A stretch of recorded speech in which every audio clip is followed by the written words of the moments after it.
Okay, folks, good evening. It is Wednesday, July 19th. It is on or about 6:30 p.m. in our council chambers, and I'd like to call this, I'd like to call this meeting of Brighton Council to order. Before we move on with the approval of the agenda, I have some addendums that have been added.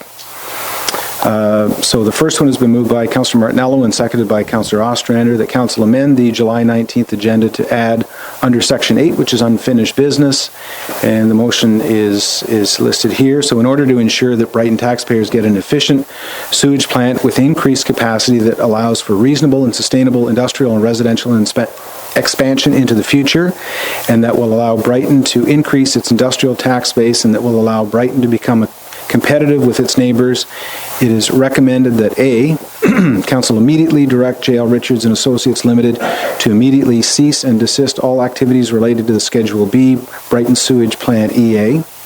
Item B, that Council immediately direct J.L. Richards and Associates Limited to immediately commence a Schedule C EA for the Brighton Sewage Plant. Item C, that Council immediately and concurrently with the preceding direction inform Mrs. Vicki Mitchell, Regional EA Coordinator of the MOECC Eastern Region, and that Council has directed J.L. Richards and Associates to cease and desist all activities related to the Schedule B Brighton Sewage Plant EA. And it is further recommended that Council inform Ms. Mitchell that Council will be proceeding with a Schedule CEA for the Brighton Sewage Plant, and Council immediately initiate and fund a Schedule CEA that allows increased sewage plant capacity and allows full input from all members of Council and the public for the Brighton Sewage Plant. I think that's quite self-explanatory, unless you want to make any further comment. Well, thanks for the reading. That's good. Any comments on this amendment from any other members of Council? No? All in favor then? That motion is carried.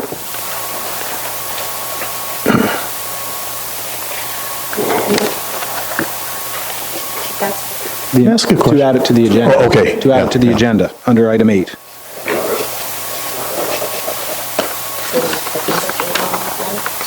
Yep. Okay. We're going to read that again so I can ignore that. Okay, additionally, then we have a motion moved by Councillor Tadman, seconded by an amending motion moved by Councillor Tadman, seconded by Councillor Deputy Mayor Venk. The Council amend the closed session agenda to discuss an item relating to Bill 168 pursuant to Section 239 2B regarding personnel matters about an identifiable individual, including municipal or local board employees. Any comment there? All in favor? That's carried. Thank you.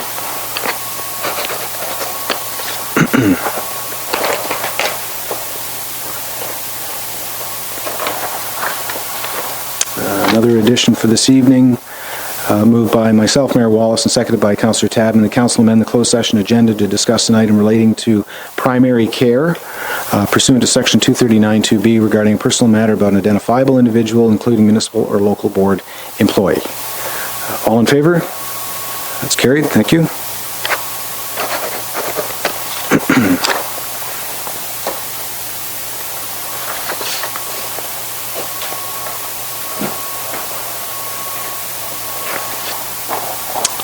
So unless there's anything further, the motion 2.1 then is moved by Councillor Tadman, seconded by Councillor Ostrander. The Council approve the agenda for the July 19, 2017 planning meeting as amended. Go ahead, Councillor Ostrander. Thank you, Mr. Mayor. In an email today, you alluded to the fact that we might want to discuss another issue in camera. And we can certainly do that also. So perhaps we should... So I would move that we amend the agenda to add an in-camera session with regard to, I'm not sure what section it is, 239 2B, right? And, with regard to an identifiable individual. Very good.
Thanks, Candace. Moved by Councillor Ostrander, seconded by Councillor Tadman. Council add to the closed session agenda an item regarding Section 239(2)B about an identifiable individual or local board employee. All in favor? It's carried. Thank you.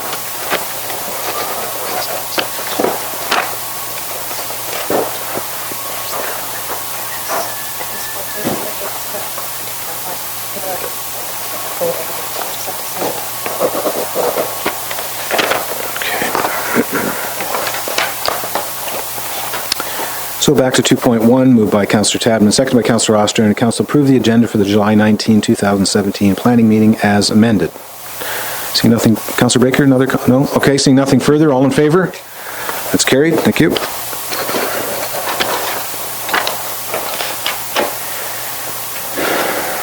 Okay, at this time we'll look for the declaration of pecuniary interest and the general nature thereof.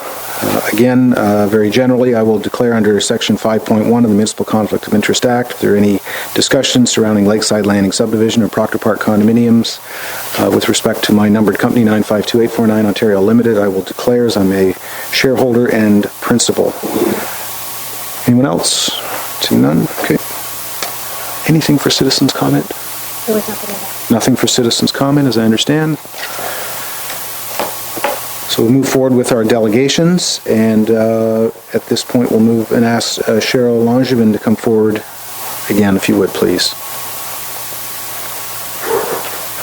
And I would just say respectfully that, of course, these are 4 of our delegations are the same delegation individuals that we had the other evening, and we would hope that there is perhaps some new information rather than just simply repeating what was provided the other evening. Okay. Some of it's repetitive. Okay. Thank you. It's on the same topic. Good. Good evening, Mayor, Council, Clerk, and Mr. Watson. My name is Cheryl Langevin. I live at 6 Cove Crescent and have for 12 years. The Harbour Point Detention Pond is situated behind our house. The situation with the pond today is not good. I shall go over the 5 conclusions that I came to regarding the Harbour Point Detention Pond. The detention pond is not doing the job it was intended to do because the municipality did not follow an inspection and maintenance schedule. At the 17th of July meeting, I stated you do not follow a recommended inspection and maintenance schedule because there are no standard operating procedures. The Geneva report does not deal with detention ponds. I agree it has been 10 years since the report was produced, and the report should be reviewed and updated as needed with the addition of detention ponds. Brighton needs detention ponds, standard operating procedures. I have a copy of a maintaining detention ponds for Mr. Watson Council, taken off the Southeast Metro Stormwater Authority site. Simple, easy to understand and follow. There is also an inspection checklist. Gives you a guide and a place to start. No need to invent the wheel. Stormwater management for the Harbour Point Detention Pond is critical. 10 years of no maintenance has left the pond in an absolute mess. The diameter of the pond appears to have shrunk approximately 30% due to the land reclaiming the water. The basins appear shallower and the water is beginning to smell. A functioning detention pond is a requirement for stormwater management. As mentioned before, only steady and systemic maintenance to the entire pond and surrounding area over the next few months will ensure that the pond will be revived to its original state of accommodating the 101 homes in the Harbour Point subdivision. We are coming into fall. Now is the time to start cutting back the foliage around the pond from the beginning into and around the basins and the mouth of the outlet. Once this is accomplished, a better view of the design of the pond and site can be made. There are engineering plans on this detention pond. It is Council's obligation to assure its continued proper function. Use your present manpower and get started. No more water is to be diverted into the Harbourview detention pond. Harbour Point, sorry, I worked at Harbourview one time. Temporarily or otherwise, until the pond is back to 100%. It is in the interest of all residents of Harbour Point subdivision and for the residents west of this subdivision that the municipality of Brighton find the money for the patency of the Harbour Point detention pond. If Toby Development wishes to enlarge the pond, then the municipality has to have it at 100% for his enlargement to take place. After all, the enlargement is at his expense. In 2012, Mr. Herford stated that the Harbour Point detention pond's large size is due to an expectation that this pond would be enlarged to handle storm flows from other lands. With regard to stormwater management, a detailed study and review will be necessary before development proceeds. Toby Development should not be authorized a pre-service agreement until the pond is up to standards and until discussions and a detailed study and review have taken place with MOECC involvement concerning stormwater management and the Harbour Point Detention Pond. I found Mr. Watson to be evasive regarding information to and from Toby Developments regarding stormwater management and the Harbour Point Detention Pond on Monday evening. We need and want accurate information. Studies, reviews, reports, these should be accessible to us. I do believe that Council and Mr. Watson have not considered maintenance for this pond. I believe Mr. Watson's statement that funding for the pond is a consideration for the 2018 budget was just brought forward due to our delegation on the issue. I am very concerned that no one on Council ever brought forth the Harbour Point Detention Pond maintenance, especially with Mr. Herford's comments in his letter in 2012, C4A, which is on the page. As well, there have been changes to the weather pattern since 2012. There was concern from the residents on Foxden Drive and residents of Harbour Point subdivision that Toby Development is not being held accountable for the mess that is in and around the construction site and for the present mess to the Harbour Point Detention Pond for his use temporary without authority. As has been stated, there is an increased amount of sludge coming down the drain and into the pond from the Hamilton Woods construction. It appears to me that Toby Development has been getting away with this type of unchecked performance for a while, and I believe he continues to expect the status quo to remain the same. This is unacceptable. We are a growing community. There are many other developers present in the area who appear to have their ducks all in a row. It is to be noted that I am not against development. I just do not want it done poorly. As Mr. Toby stated in 2014 in an article published in the Brighton Independent, we are going to be responsible for all of our water above and beyond what is required. We are moving at a slow pace and doing things right. It is going to be a good asset. This does not appear so. All residents of the Harbour Point subdivision should receive all information concerning Hamilton Woods development. Hamilton Woods is affecting all of us. Thank you. Thank you, Cheryl. So next on our delegation list this evening is Brenda Richardson.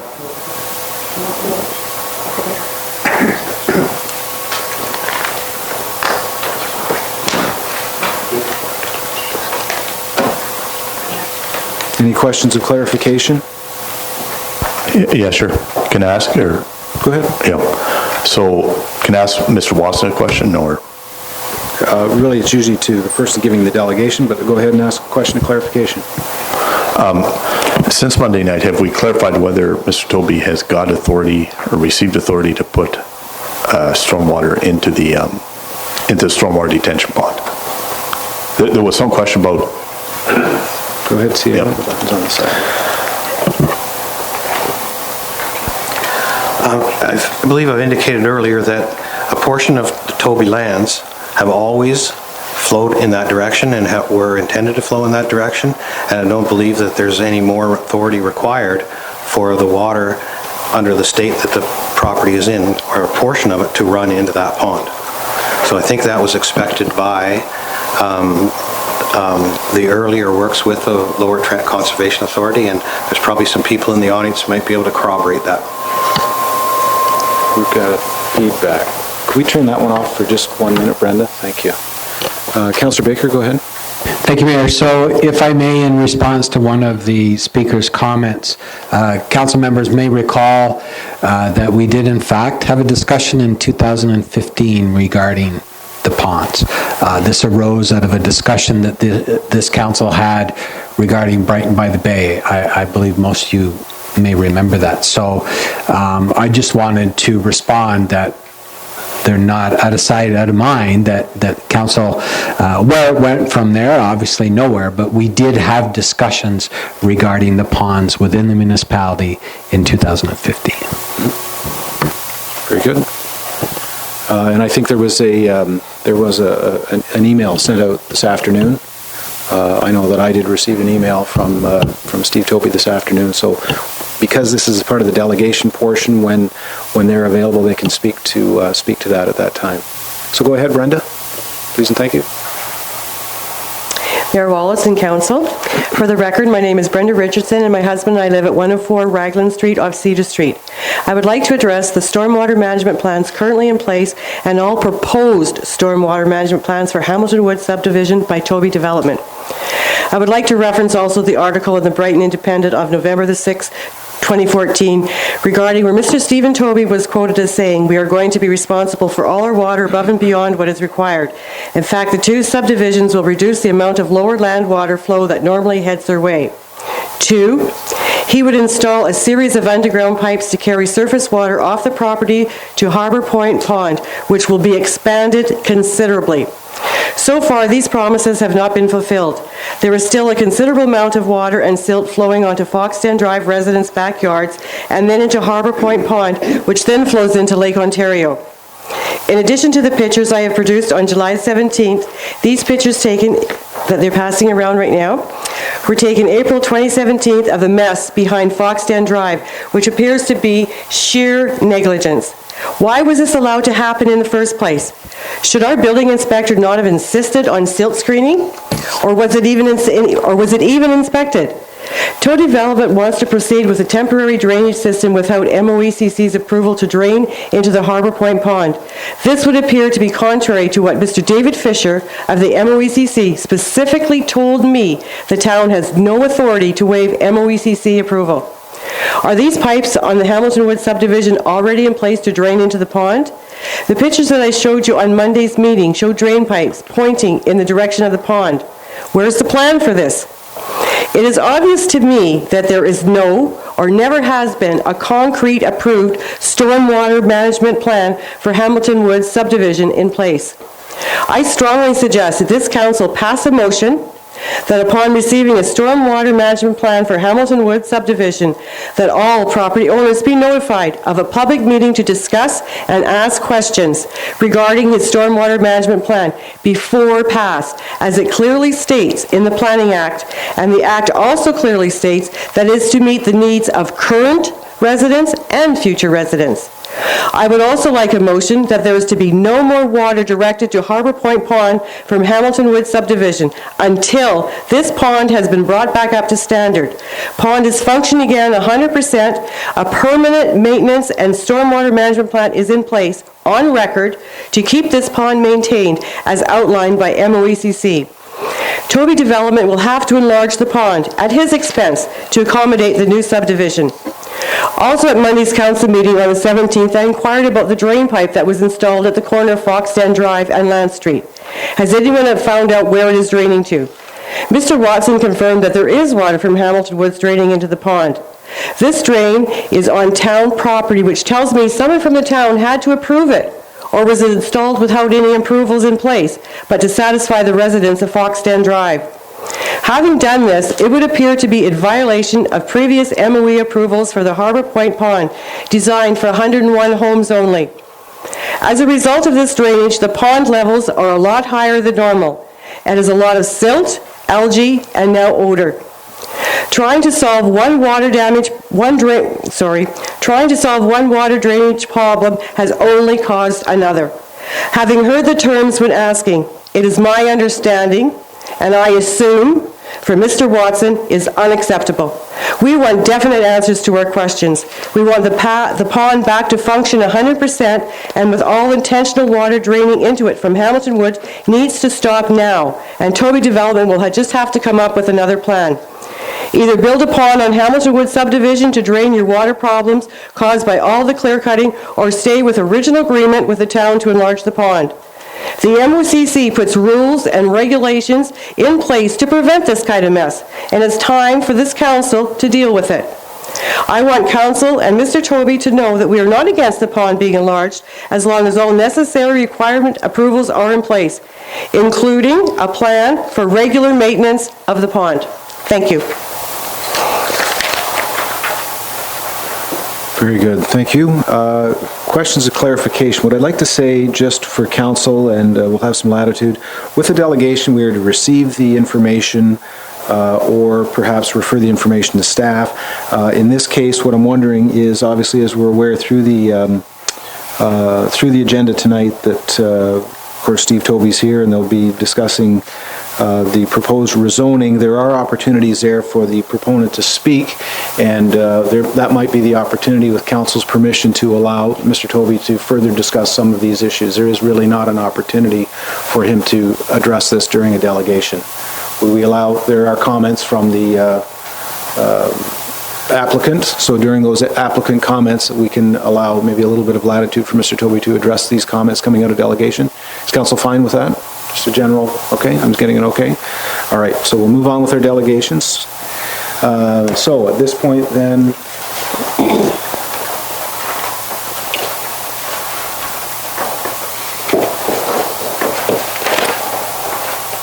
so 5.2 has been moved by Councillor Martinello and second by Councillor McMurray that council receive the information from Brenda Richardson regarding the Toby development plans for drainage for all 5 phases of the development. Anything further?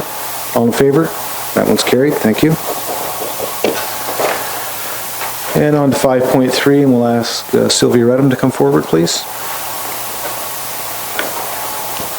Good evening, everyone. Thank you again for the time. Mr. Oran, thank you for your assistance earlier today in getting some things. The website wasn't allowing the agenda to be downloaded very readily for some people. Just to let you know, Candace has been helping us. I want to ask a question, Chair. If all our information from Monday night's meeting, is that available to the planning people? Like, we're not repeating a lot of stuff tonight that ties into our concerns. We're presuming that the stuff from Monday night's agreement, it was available to council, but some members of the planning department weren't here, and we'd like that information shared, including pictures and stuff like that. Okay. For the record, my name is Sylvia Redham. My husband and I have lived at 17 Nautical Lane in the Harbour Point subdivision since 2006. I'm located west of the existing pond that the ladies have already spoken about. I'm located directly east with my backyard abutting the Hamilton Woods development, former Lance Woods. Many locals will know it as that. I want to repeat just a couple paragraphs. Be clear that I and many others speaking are for residential and other development in the town. It provides much needed tax base, employment, spending, and spin-off industries. It's contributing to the lifeblood of Brighton. We understand the need for planned retention and detention ponds where needed, but only with proper, complete, and detailed planning and protection for us and our properties and for you as council and the municipality. And also for the developments, including Hamilton Woods, and developers, including Toby Development. We are not against either the company or the development. We want it done properly. What's happening is there's some information out there and some misinformation that is raising more questions. Specifically, I'll tie it in tonight's point about Mr. Toby coming forward about garages being enlarged in one section of the subdivision. But for now, I want to just mention that we're overall concerned about discharge to municipal services without authority or permits or approvals, or we'd like proof that such exist, as well as any new water flows and increased capacity demands. Lack of silt and runoff controls, overland water being displaced, no controls in effect for sporadic and spontaneous flooding, as we've definitely seen this year, and which we're being told may be the new norm given climate change. If we ignore these items, it's both at your and our peril. Using historical data, much like we heard from the wastewater treatment people plant on Monday, but not including facts such as this year's high water levels, new flood paths, and continuous rain days, leaves us all open to miscalculations of water movement in the past and in the future, and adverse outcomes. Too little, too late is not an option for us as residents, nor for you as a council. Either are attitudes that we have heard from everyone, oops, I didn't know that, or I'm new around here. We want to hear that everyone, including developers and property owners, can do what they must and are not being allowed to do whatever they want. I have never seen legislation, including local bylaws, that say I can detrimentally affect those surrounding me or abutting my property. We at least want a minimum review and consideration in advance of any potential effects, positive or negative. We do not want a wait-and-see attitude, and that someone can consider whether or not to remediate it when issues come up later, including stormwater management. We are very concerned that all developers, not just Mr. Toby, do it correctly their first time around. We are wondering, how do all these things affect our stormwater management, specifically for us in Hamilton Woods? If the pond is not being expanded, are they going to build a pond behind my house? Are there going to be temporary works? Are there going to be open swales? We've seen a lot of standing water, stagnant water, mosquitoes are up. Stormwater management, detailed plans and approvals, and specifically for all the phases that are intended to be built on phase 2 or other phases which may change. We realize as a developer and in business, he may need to change his plans. Is the town building enough leeway into agreements?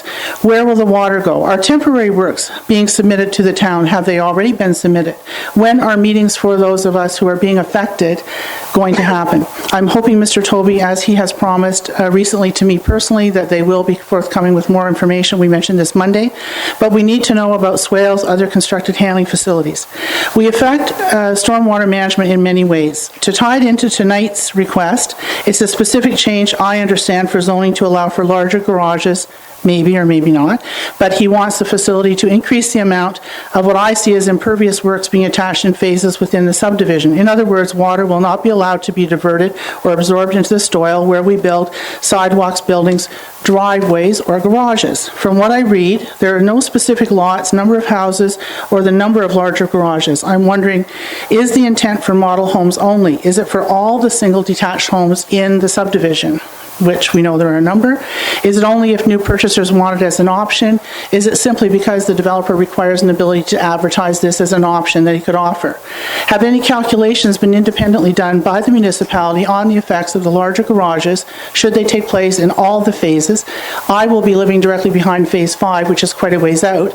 In my mind, I see temporary water storage being built behind my house, maybe, maybe not. No one's telling us anything. That's 8 or 10 years out, maybe, unless there are other changes come before council. So we're concerned about calculations.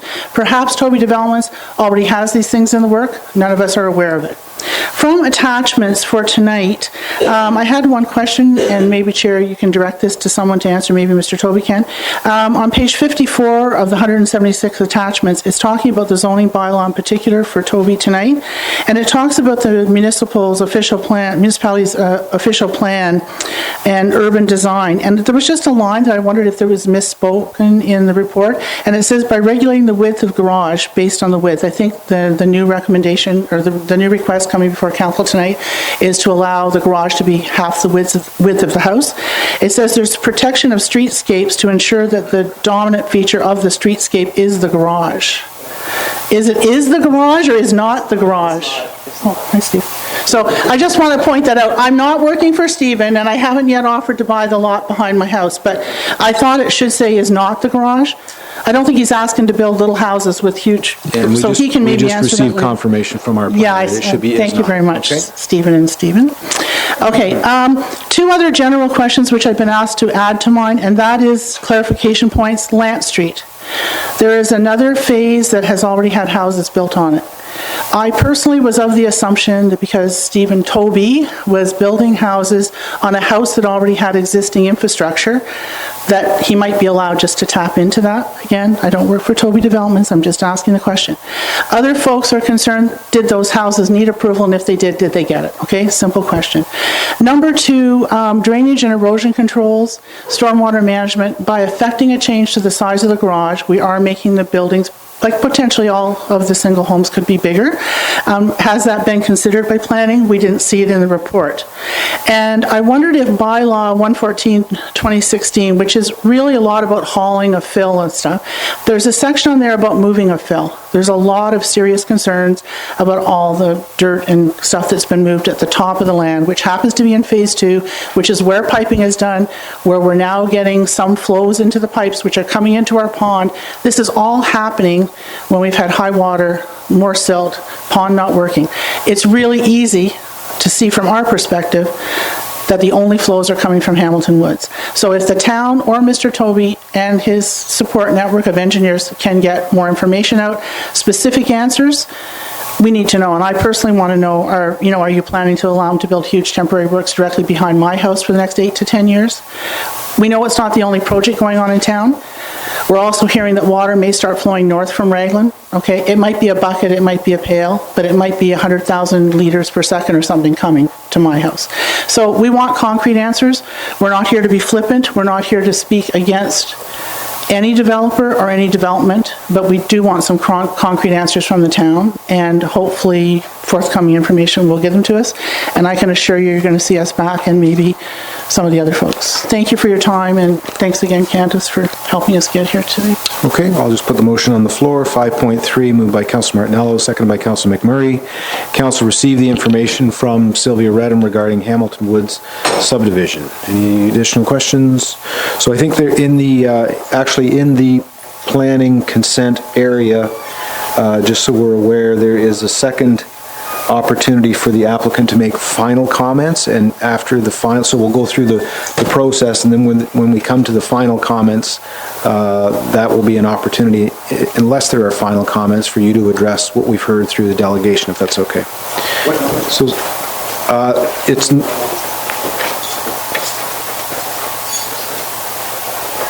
It's actually, it's number 6 on the list of questions that I have, which you don't, so, but it's near the bottom. Anyway, if there's nothing further then, all in favor then? Carried. And finally, with our delegations, we'll ask Mr. Tony Soulis to come forward, please. Sorry, Mr. Soulis and his wife are in Greece. They left yesterday. How lucky for them. I know. I hope they have a wonderful time.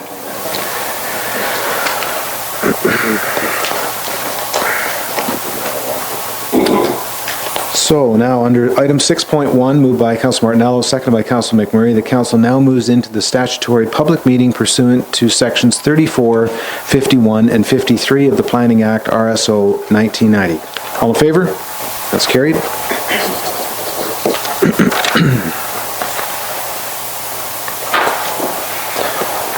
So we'll now move on to file number B06, 2017. The applicant is Ernst Dunkley and Diane Wren. The property location is 80 Prince Edward Street in the municipality of Brighton.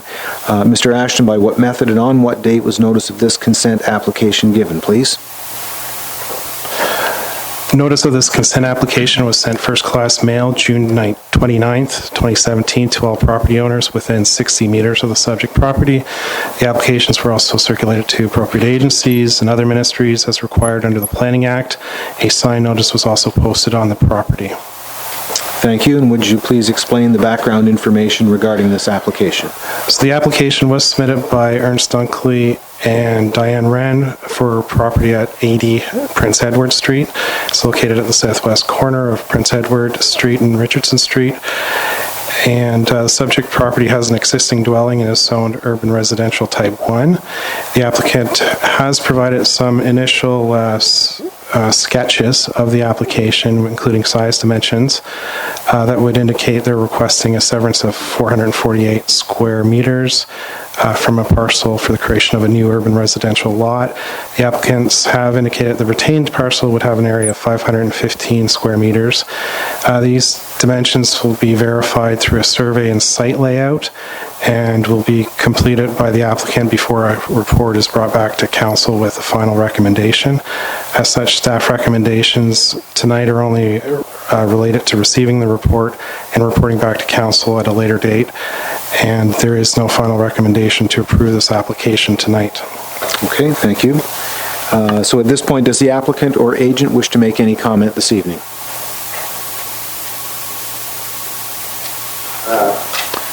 No, I don't think so. I do. Ernie, we have to have you just introduce yourself by name for the record, please, because our meetings are recorded. I'm Ernst Dunkley. I'm filing for the severance. And just kind of hope we'll go through. I mean, there's a whole lot sitting there. Kind of hope we get a severance off it. Basically what it is, I guess. Okay. Okay? Very good. Thank you. So are there any persons present who have questions or comments regarding the consent application? Seeing none. Any comments or questions from members of council? Again, seeing none. Pardon me? Oh, pardon me. I did not see your hand, Roger. Councillor McMurray, go ahead. Thanks, Mayor. My only comment is, at present, it's probably sufficient to put a small house on, but I was wondering where the parking is going to be, because the area where the house would be is the area where the parking is right now. So that would be my question. I'm not opposed to this or anything, but that would be a question that I would direct to the applicant. Okay. And so these are all things, Stephen, if I could, that will come out as the further design information comes back to you? Yes, and when we get formal comments, I think from the county last time the application was presented, provided comments as well, so we'll wait for those comments. Along with your and then I'll meet with the applicant. documents and better understand if there is proper access and egress from the lot. And Correct. Okay. Yeah. Councillor Martinello, do you have your hand up? Just a curiosity question. The map says Richmond Street in Prince Edward. Typo. Okay. It's Richardson. Yeah. Richardson, It's yeah. typo.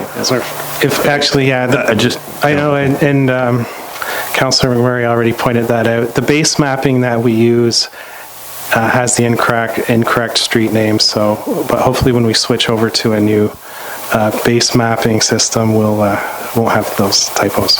Okay, anything further? Okay. And Ernie, it's another opportunity for you to say anything if you wish.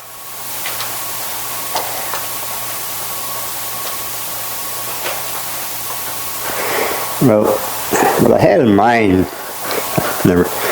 on the property there, it's like it's got a driveway there. In order to make it feasible, I was thinking move the driveway over next to the garage and use it for 4-car parking lot, like 2 and 2. I mean, that would give it a bigger lot size.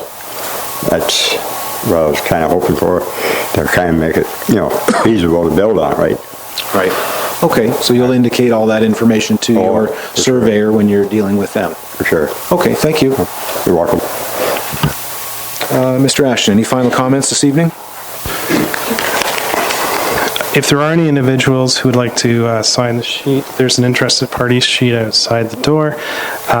With regards to this application, if they do sign the sheet with their proper details of how to be contacted, they'll be notified when this application will come back to council for any decisions. Okay, and again, just for clarification, my final question says, does council wish to make a decision on the consent application this evening?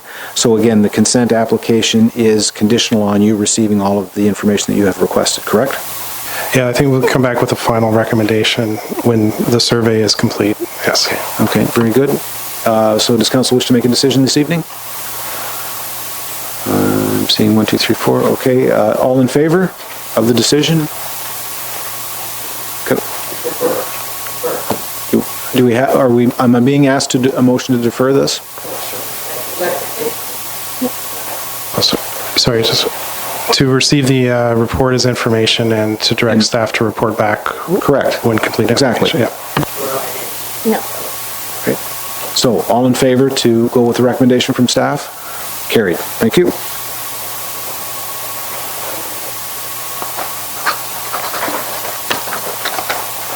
Okay.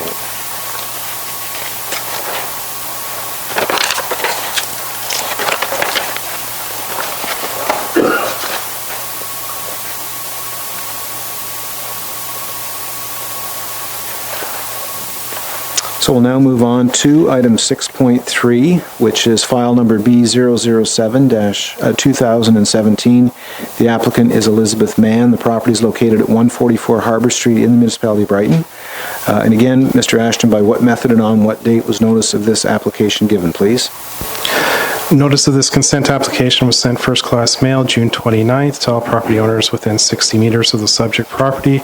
The applications were also circulated to all appropriate agencies and other ministries as required under the Planning Act. A signed notice was also posted on the property. Very good. And would you explain the background information regarding this application, please? Okay, so this application was submitted by Elizabeth Mann for property known as 144 Harbor Street, and the purpose of this application is to request a severance for a lot addition to the property to the west. The application requests the severance of approximately 320 square meters of land from the west side of 144 Harbor Street to merge in title with 146 Harbor Street.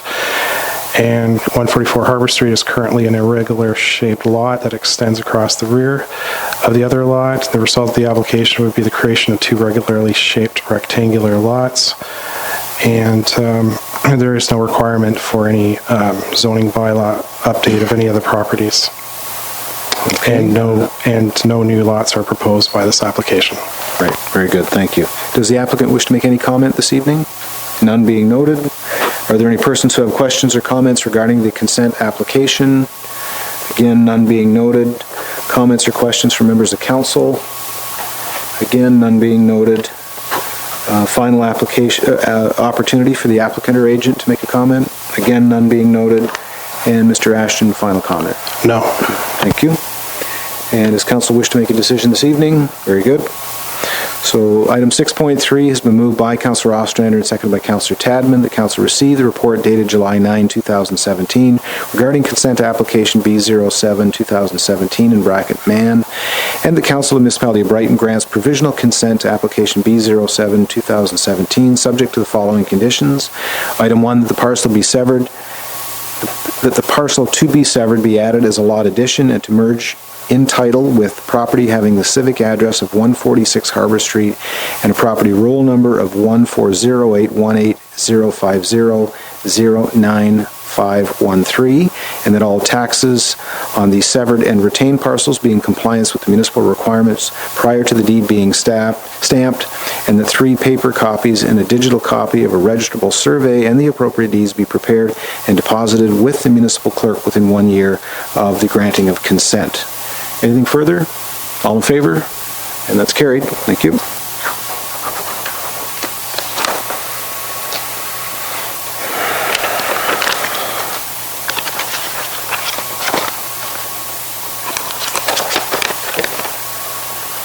Okay, moving on to item 6.4.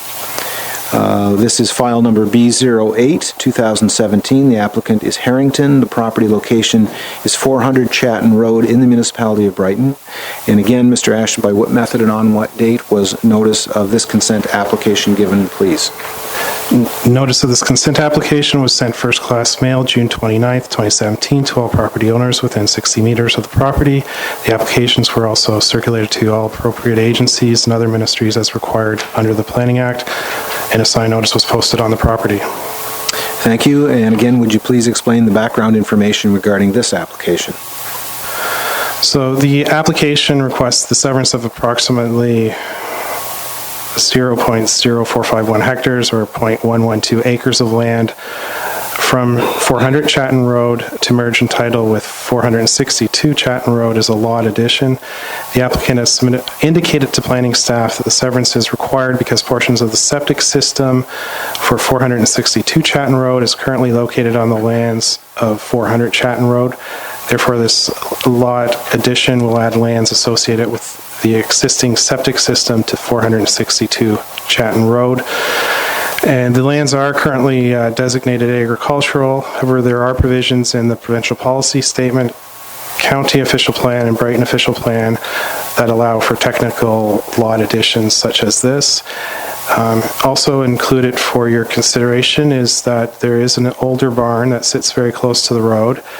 And there is, with the irregular shape and width of the road in the area of the barn, and I think I did enclose some images tonight distributed to the councillors.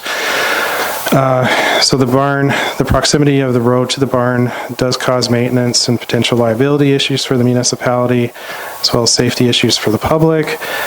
Because of the proximity of the barn to the road and the potential to expand the width of the forced road in the area, the applicant met with the municipality to discuss if the municipality was interested in correcting the width of the road and whether the municipality would waive the associated application survey and legal fees, and that is for your consideration with the recommendations tonight. Okay. So at this point then, does the applicant wish to make any comments this evening? None being noted. Is there any person present who has questions or comments regarding this consent application? Again, none being noted. Comments from members of council or questions? Councillor McMurray. Thanks, Mayor. I'm just looking at the little diagram here that's located on page 44 of our agenda package, and it shows the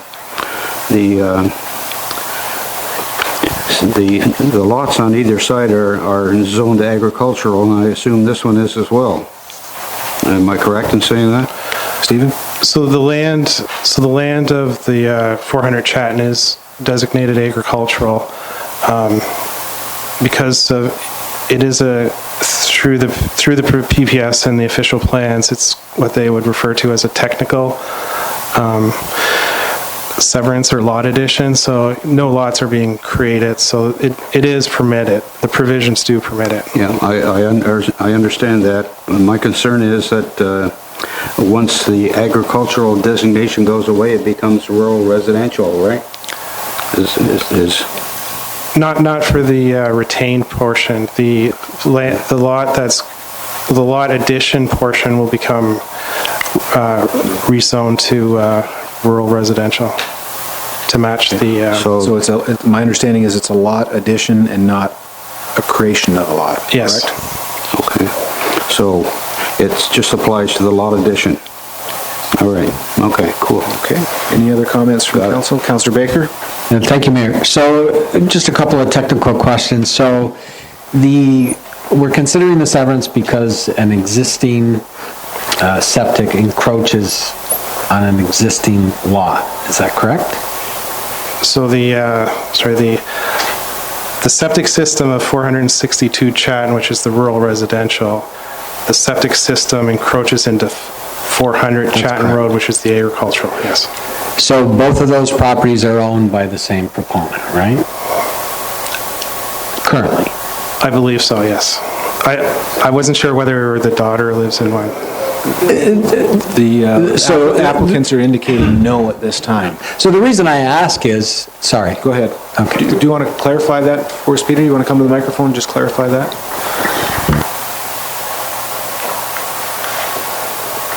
The 462 is my daughter's lot. So Just an acre. Peter, Just adding. we're recorded, so you just introduce yourself Oh, for the Peter record, Harrington, please. Thank you. 400 Chatton Road. Okay. The little 1.11 acre is my daughter's, and we're just adding, because we built the lot 40 years ago. The septics have become bigger since, so do we just need a little more if anything does happen to it. Councillor Baker, go ahead. Thank you, Mayor. So the reason I ask is if we had two lots side by side and they were owned by different individuals, would the original lot owner not be subject to an and I may be using the wrong wording here, would they not be subject to like an encroachment offense? Would they not be subject to an order that would say, you know what, you got to move your septic onto your own property? Would that be the normal practice if these two lots weren't owned by the same family? Perhaps if they were different, but it is a family. CEO, you want to make a comment? Go ahead. Your Worship, this is not uncommon in the rural areas where a lot of this was probably done without a survey. And my understanding is that the septic system itself does not encroach into the area, but the reserve capacity for the septic, which is a modern application of the health department, is that you need a bed and a reserve area. And so this is what he's trying to do, I believe, is protect his daughter or a future owner to make sure that they have the capacity to deal with the septic that would be necessary. Okay, Councillor Baker. Thank you. So that offers some clarity for me. Thank you very much. The second question I have is regarding the building.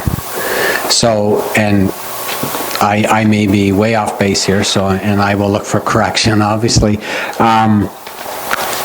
If there is a road allowance need by either the municipality or the county or whomever, a form of government, would they not simply expropriate that land? Like if, you know where I'm going with this, right? So I guess what I'm looking for is one, for that to be answered, and two, can a member of staff or a member of council give me an example where this has happened in the past where the taxpayers would foot the bill for this? Okay. Stephen, do you wish to comment on this from a planning perspective? No. Okay, I'll defer to the CAO. So this is a forced road, which means that it was probably a driveway. It was probably an access to a neighboring property 100 years ago. Over time, in order to modernize things, we've taken possession of them. These are not uncommon in rural areas. I can think of, I've dealt with probably a dozen of them over the years. So we could expropriate. That process is long and ugly and expensive. So what we've done with this proponent is he's trying to solve problems, we're trying to solve problems. So he's offering to move that building and give us the property for just the cost of this. I would propose to you that this is a significant saving to the municipality. And I thank you for that clarification. That's what I was looking for. What I'm concerned about when we do something that some of the public may assume is somewhat odd, that we're not setting a precedent for everybody to show up and, pay, you know, you're right, you know where I'm going with this. So it's not particularly your situation, sir. I'm just looking for clarification that we're not necessarily doing something that's totally out of the ordinary. Okay? Very good. Any other comments from council? Councillor McMurray. I just wanted to say that something similar happened. My dad had a farm on McMurray Road in Murray Township, the former Murray Township, and way back when the farm was being used in the 1800s, the road was probably, I don't know, 15 or 20 feet wide. All it was using were wagons and horses. But over the years, the road allowance kept getting bigger. And at one time, all of a sudden, the old man's chicken house was encroaching on town property. So, you know, that's a good example of what bureaucracy can do over time. Okay. All right, so thank you for that. Any other comments from members of council? Seeing none.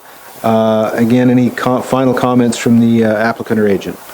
Seeing none. Mr. Ashton, anything final from yourself? No.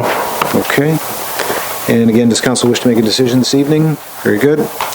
So the motion I have, 6.4, has been moved by Councillor Tabman, seconded by Councillor Ostrander. The council receives the report dated July 19, 2017 regarding consent application B08-2017 in bracket Harrington. And the council waive the application fee of $1,000 for the consent and pay the associated surveying and legal fees as detailed in this report as compensation for the receipt of land for a road right-of-way along Chatton Road, which is currently deficient, and that Council of the Municipality of Brighton grant provisional consent to application B08-2017, subject to the following conditions. Item 1, that the parcel to be severed will be added as a lot addition and to merge with title with the property having the civic address of 462 Chatton Road and a property roll number of 140820605023901. Item 2, that the severed parcel be rezoned to the satisfaction of the municipality of Brighton. Item 3, that all taxes be in compliance with the municipal requirements prior to the deed being stamped. Item 4, that the applicant dedicates by deed sufficient land to the satisfaction of the municipality adjacent to Chatton Road to provide for a safe municipal right-of-way. Item 5, that the building at 400 Chatton Road located on lands to be deeded to the municipality is removed. And item 6, that 3 paper copies and a digital copy of a registrable survey and the appropriate deed be prepared and deposited with the municipal clerk within 1 year of the granting of consent. Any further comment? Councillor Baker? Thank you, Mayor. Just one question that I neglected to ask. The $5,200 quoted, that's a hard and fast number? That's our upper limit? Stephen? Those were the figures that I think Patricia Johnston surveyed the lawyers and got those costs. So I would assume it's pretty accurate. I don't want to say it's the top, but I would assume that it's within that range, yes. That's, with all due respect, it's a little bit vague, so I guess, can that be added to the motion? That I just, you know what happens, and no offense to any lawyers in the crowd, but you know what can happen, right? Things don't work as they're supposed to, and I just don't want to see the cost run away from. Fair comment. Sir, if it exceeds $5,200, would you be willing to pay the balance? Thank you. Okay, anything further from council? All in favor then? And that's carried.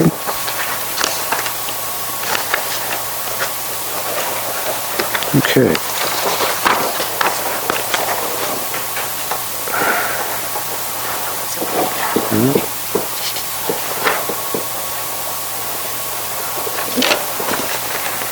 Okay, that was the planning consent, and now 6.5 is the rezoning.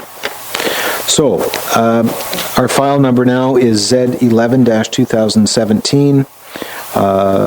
I'll just back up a little bit. The purpose of the public meeting is to request comments on a proposed zoning bylaw amendment for the following application, which is Z11-2017. Again, the owner is Harrington. The location is 400 Chatton Road, the municipality of Brighton. And again, Mr. Ashton, by what method and on what date was notice of this proposed bylaw given?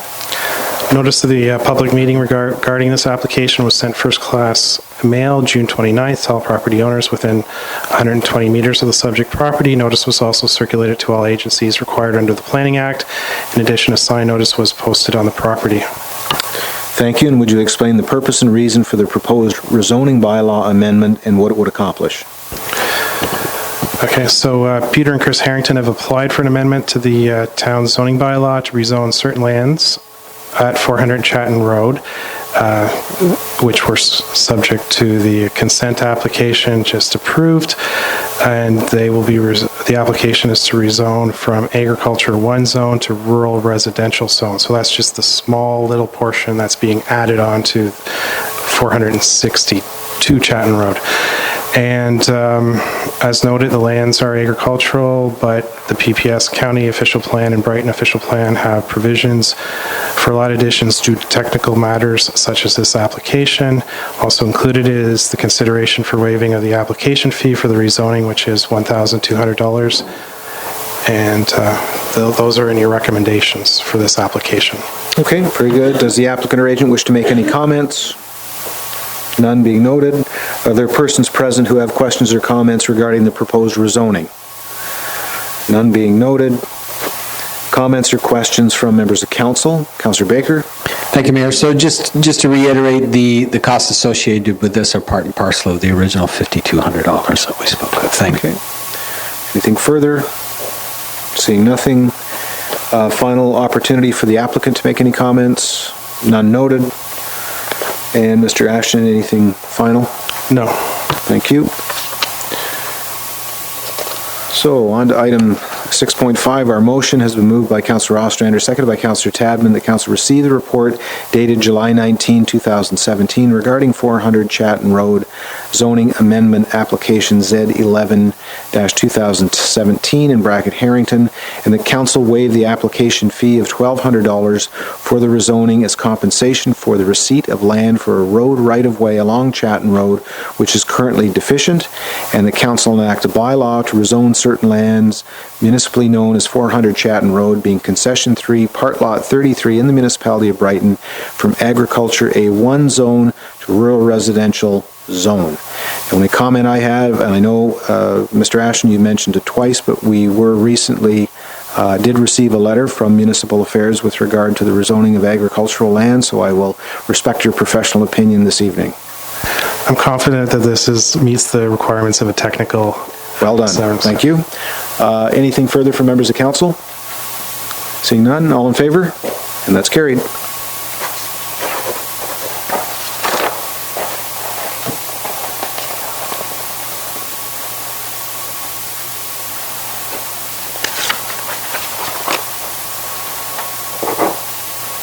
Okay, so we'll now move on to item 6.6. We have a public meeting this evening regarding a requested amendment to the municipality's comprehensive zoning bylaw, and the purpose of this public meeting is to request comments on this proposed zoning bylaw for the following application, which is file Z12, 2017. The owner is Toby-Hamilton. Location is Hamilton Woods subdivision in the municipality of Brighton. And again, Mr. Ashton, by what method and on what date was notice of this proposed bylaw given, please? Notice of this public meeting regarding the proposed zoning bylaw amendment was sent first-class mail June 26, 2017 to all property owners within 120 meters of the subject property. Notice was also circulated to all agencies required under the Planning Act. In addition, a signed notice was posted on the property. Thank you, and would you explain the purpose and reason for the proposed zoning bylaw amendment and what it would accomplish? So Gordon Toby Developments Inc. has received draft plan approval for the development of Hamilton Woods subdivision. Those were approved, draft plan approval was under PRIMPA file number 2011-1 and PRIMPA file 2013-1. As part of the draft plan approval process, the applicant previously received approval for rezoning the lands from future development zone to urban residential 2 holding zone, urban residential 2 exception number 32 holding zone, and urban residential 3 exception number 10 holding zone, and open spaces holding zone. So the applicant has applied for an amendment to the municipality's zoning bylaw to rezone certain lands in Hamilton Woods from urban residential type 2 holding zone to urban residential type 1 holding zone. These lots, which the application applies to, are zoned to develop single dwelling units. The applicant has submitted this application for a specific reason. The urban residential type 1 zone permits a slightly larger garage than the urban residential type 2 zone, and this request for the rezoning of these lots will allow the developer flexibility to offer the purchaser a slightly larger garage if requested. This application does not change the number of or types of lots that are approved for the draft plan of subdivision, and in no manner does this approval of this application provide any sort of approval for Toby Developments to begin their subdivision. The zoning will still have a holding provision on it, and this holding provision will be required to be removed once council is satisfied by council. Very good. So with respect to the rezoning, does the applicant or agent wish to make any comments? Go ahead. We'll just have you please introduce yourself for the record.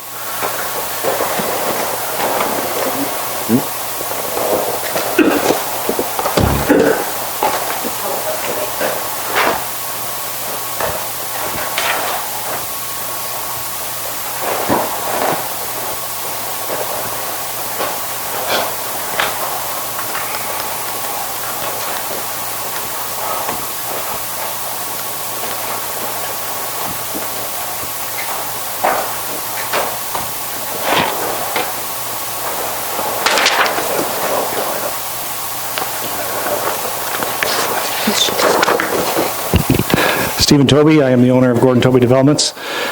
I'm the one making application.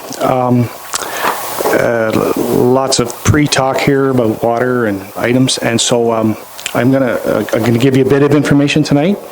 I'm gonna wait till the additional comments portion so as not to confuse it with this issue. So I'll go through this issue, and then there is one item which Mrs. Redden brought up, and I'm going to answer her on that one as I move through here. So. The application we're making here is to go from R2 to R1. To be honest with you, this was a slip up on my part. I originally thought we were going R1. My engineer submitted R2. I can't put in the garages we've been traditionally putting in. So this development is located east of Ontario, north of Raglan, west of Cedar. It is part of two separate applications, and that was brought up. So the west is, we call the west, we call the east. So Hamilton Woods West, Hamilton Woods East. They do work as one entirely cohesive project, so to separate one from the other is unrealistic at best. In that development, there is a mixed use. So we have some towns, we have some singles, we have some semis, there's lots of parkland, roads and streets and all that kind of stuff. So I've broken it down here into the west, the east, and then the total number. So the application tonight is strictly for single-family lots. We're not asking for any change on multiple units or duplex units or semis. Those will all stay the same. Those were all zoned originally as they should have been. The application strictly is for singles tonight. Out of the total lots of singles in the development, there was 102 lots, of which this past year we have developed 8 on Lance Street. So subtracting that 102 lots from, the 8 from the 102 leaves us with an additional 94 lots we're asking for a rezoning on.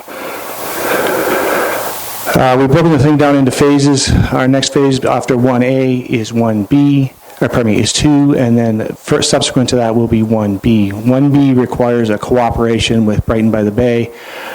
Penex Corporation, Brighton by the Bay's had some engineering issues. My engineer's taken it upon ourselves to solve those problems. So I shouldn't say all of their issues, just the ones which abut Raglan Street. So just taking off the 8 lots, which we talked about earlier, they are on Lance Street on the very south end of this slide. So all of the houses on Lance Street were built according to the R2. None of them had wider garages. 20-foot wide garage gives us a nice, attractive house on the front. We can make the garages longer so people can have their cars in deeper, get their lawnmowers and that kind of stuff in there. But again, all houses that were done on Lance Street are 20 feet wide maximum, and they are all under the R2 zone. So in phases 1B through 5, we want to ask for the wider garages. The reason we want to ask for the wider garages is we do offer a product with a dual door. A dual door, we strongly feel this never should be an 8-foot door. It should always be a 9-foot door. 9-foot doors allow you to keep the mirrors on your car. It allows the customer to have still a very attractive house from the front, so maximum of the house would be 50%. And the reason that it's important to us is our lots are actually wider than R2 allows, so this wouldn't be possible if the lots weren't wider.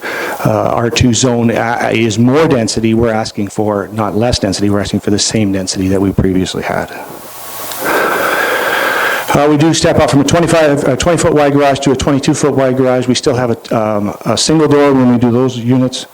When we go to a 24-foot wide garage, it also allows us to stagger garages, which gives it a more attractive appearance from the front. So still the 2 doors, and you still end up with a maximum, absolute maximum of 50% of the lot.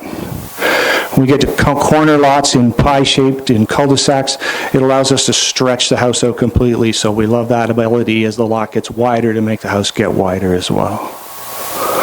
And this is a 2-story, same thing. So the map which you have in your packages shows the areas, and it excludes parklands, it excludes the semis, it excludes the singles. Or pardon me, excludes the townhouses. So just looking at a lot as it would be if you had a 60-foot lot, which about 30% of our lots are 60 feet, you would have 5 feet on the left, 5 feet on the right, 50-foot house overall, and the maximum garage could be 25 feet on a 50-foot house. Now, to go to Mrs. Redham's question, would changing the garage configuration add any more water to the future Harbor Point Pond? And if you move down where I put an arrow on the pieces which I passed out there, the minimum landscaped area in the R2, the minimum landscaped area is 30%, whereas in an R1, which we're requesting, is 40%. So we need 10% more landscaped area, which is a potential of 10% less impervious area. So absolutely adding less water overall. So to conclude, no lot changes, no changes in numbers. We actually have larger setbacks from the neighbors and from the roads.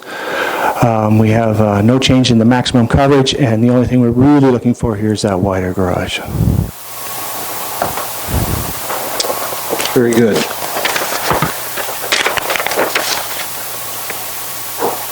So are there persons who have comments or questions specifically to the zoning bylaw amendment? Not yet. I'm after the public. We're coming. So seeing none from the public, are there persons, questions or comments regarding the proposed rezoning from members of council? Councillor Martinello? The reason I was asking for the public, through the public process or whatever, is that I got an email from Mr. Solis, and he can't be here tonight. And at an email to Mrs. Doran in which he discussed, whether he could appear at Monday's meeting, he asked that I present his statement at tonight's meeting because he's away in Greece. So can I read what he asked that I read it. What is council? That's... Me, Mr. Mayor. Comments or questions from members of council, if this is his comment, let it be. Okay, so I'll go ahead. So be aware that these are not my words. I do support the sentiment that's expressed in them, but these are not my words, and I'll read it verbatim. And it's not offensive in any way? No, it's not. Okay, it's nothing more than basically what's been said, and if you think it's offensive, tell me and I'll stop. My concern exactly against Toby Developments is, as it is with my immediate neighbors affected by flooding and excess water management, is that this developer has not been able to satisfy Foxtown residents based on his past inability to contain or control the water damages that have plagued our area since he was granted development authority by council to proceed with the Hamilton Woods project. Further, it is my view that this untrustworthy developer has demonstrated time and again that he will pay lip service to Brighton Council demands for compliance with even minimum development standards, let alone Brighton municipality desired outcomes. His latest proposal that he be given additional development approval in exchange for a promise to rectify long-standing watershed problems linked to earlier phase council approvals brought on by his development acumen is just another tactical ploy for him to continue housing development unchecked. Toby has been playing a game with the Brighton Council by continuing to ask for more approvals before fixing old problems. On that basis, any new requests On that basis, any new request by Toby Developments to proceed with one more development phase of Hamilton Woods should be categorically refused by the Brighton Municipal Council until all outstanding municipal environmental matters brought before council by concerned Brighton residents have been fully and satisfactorily addressed without exception. In this regard, council needs to draw a hard line with this developer and order Toby Developments to fulfill all of its developer obligations, as the environmental mess that has been left in the Hamilton Woods wake needs to be reversed with the highest urgency. Best regards, Tony Solis, 8 Foxden Drive, Brighton, Ontario. Okay, thank you.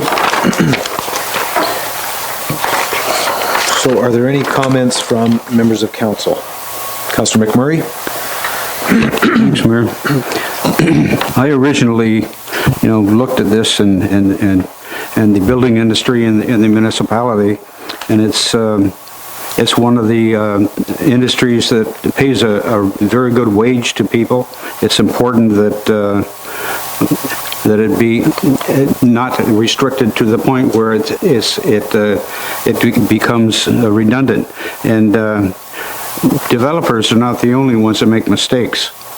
It's the municipality is just as, shares the blame. There's lots and lots of blame to go around.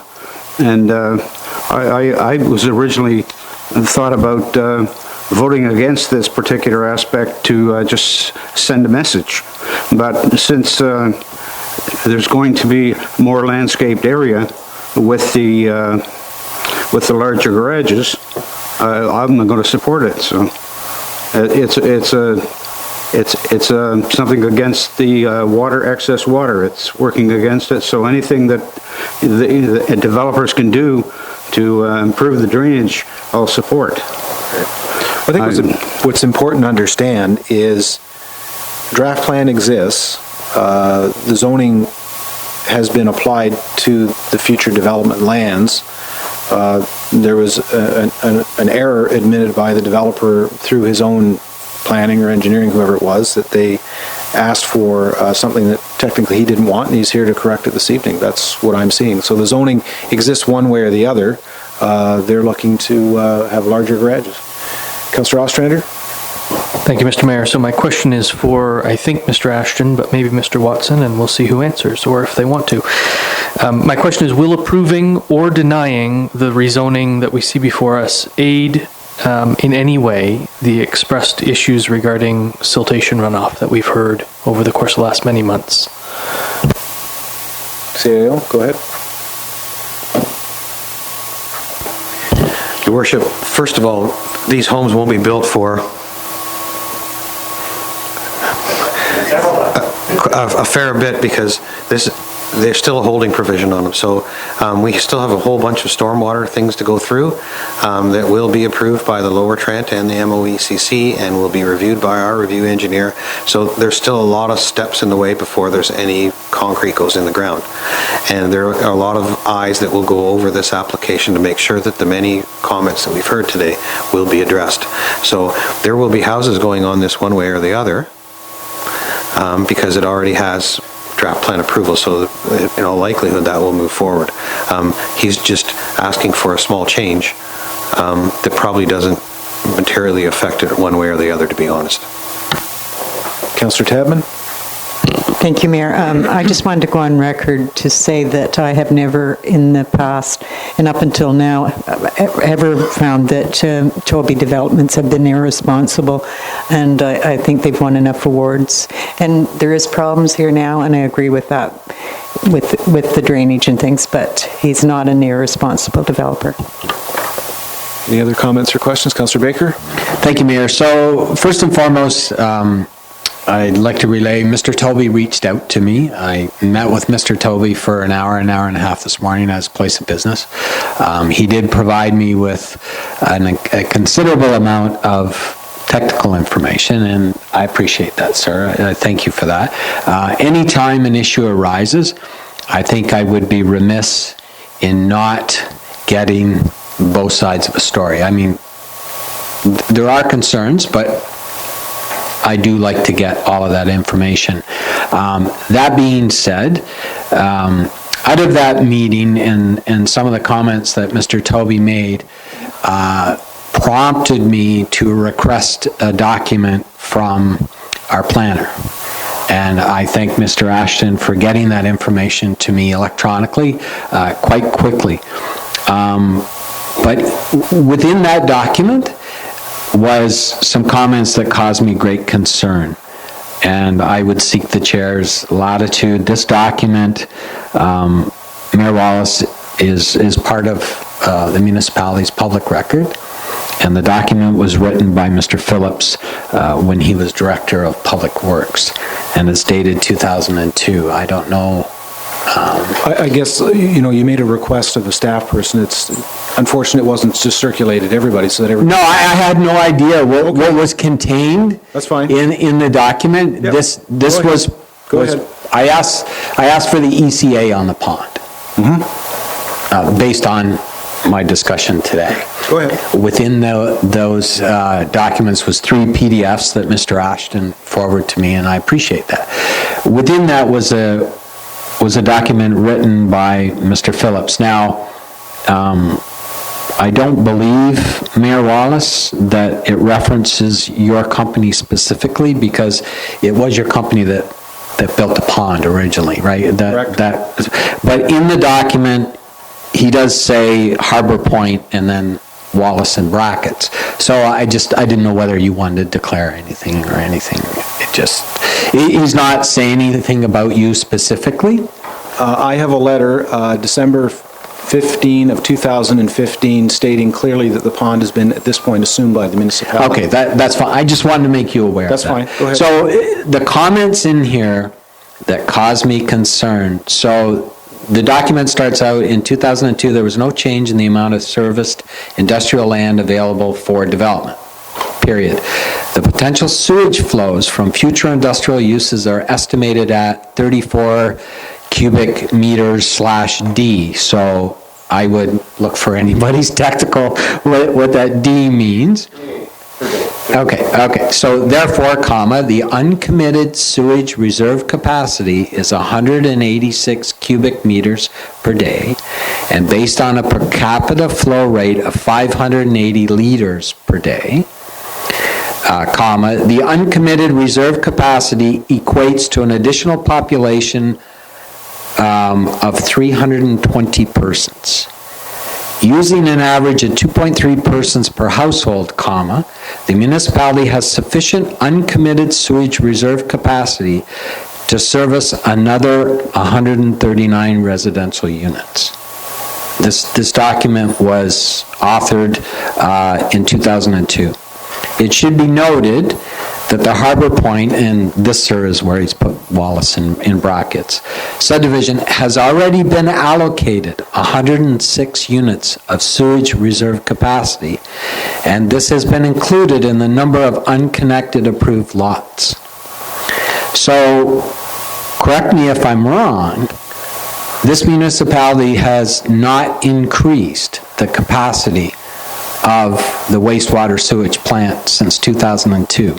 And I believe that to be correct. So we have an engineer on staff at that time, 2002, telling us that we only had reserve capacity for 139 homes. This council, since we were elected, has approved over 300 new homes. I know they haven't been built yet, but I believe, and correct me if I'm wrong, 346 homes in all the various I developments. think what we should do is have that information provided to us. With respect, we are in the middle of a public meeting. And I understand that. I just wanted to, I didn't know how much latitude you were going to allow me. I didn't go looking for this. It landed in my lap today. Yeah, And without seeing the context that it's in. I mean, right. Well, this is in possession of the municipality, obviously. No, It came from the denying municipality. So the reason I read this is we were told, or well, not us specifically, but this municipality was told in 2002 what the reserve capacity at that time was of our wastewater lagoon. We have obviously far exceeded that in the development that we've allowed. So reading this caused me great pause. And it also makes me wonder who to believe. We've had so many engineers come before this municipality at previous councils, this council, quoting all kinds of figures. And now I come across a document in the possession of the municipality that contradicts everything that we've been told since we've sat here. Okay. Okay, so it causes me concern. Yeah, so that should come forward, whether it's at another council meeting, so we have that. Right. Okay, as right. additional information. Where we were at, you were just speaking, outside of that, your visit with Mr. Toby. Right, And how so- does that, let's go back to. the Okay, so zoning issue. Mr. Toby was gracious enough to explain to me some of the technical sides of the drainage and where the water should go, and that there was instances where it was supposed to go somewhere and it wasn't going. That wasn't Mr. Toby's fault, that was previous development.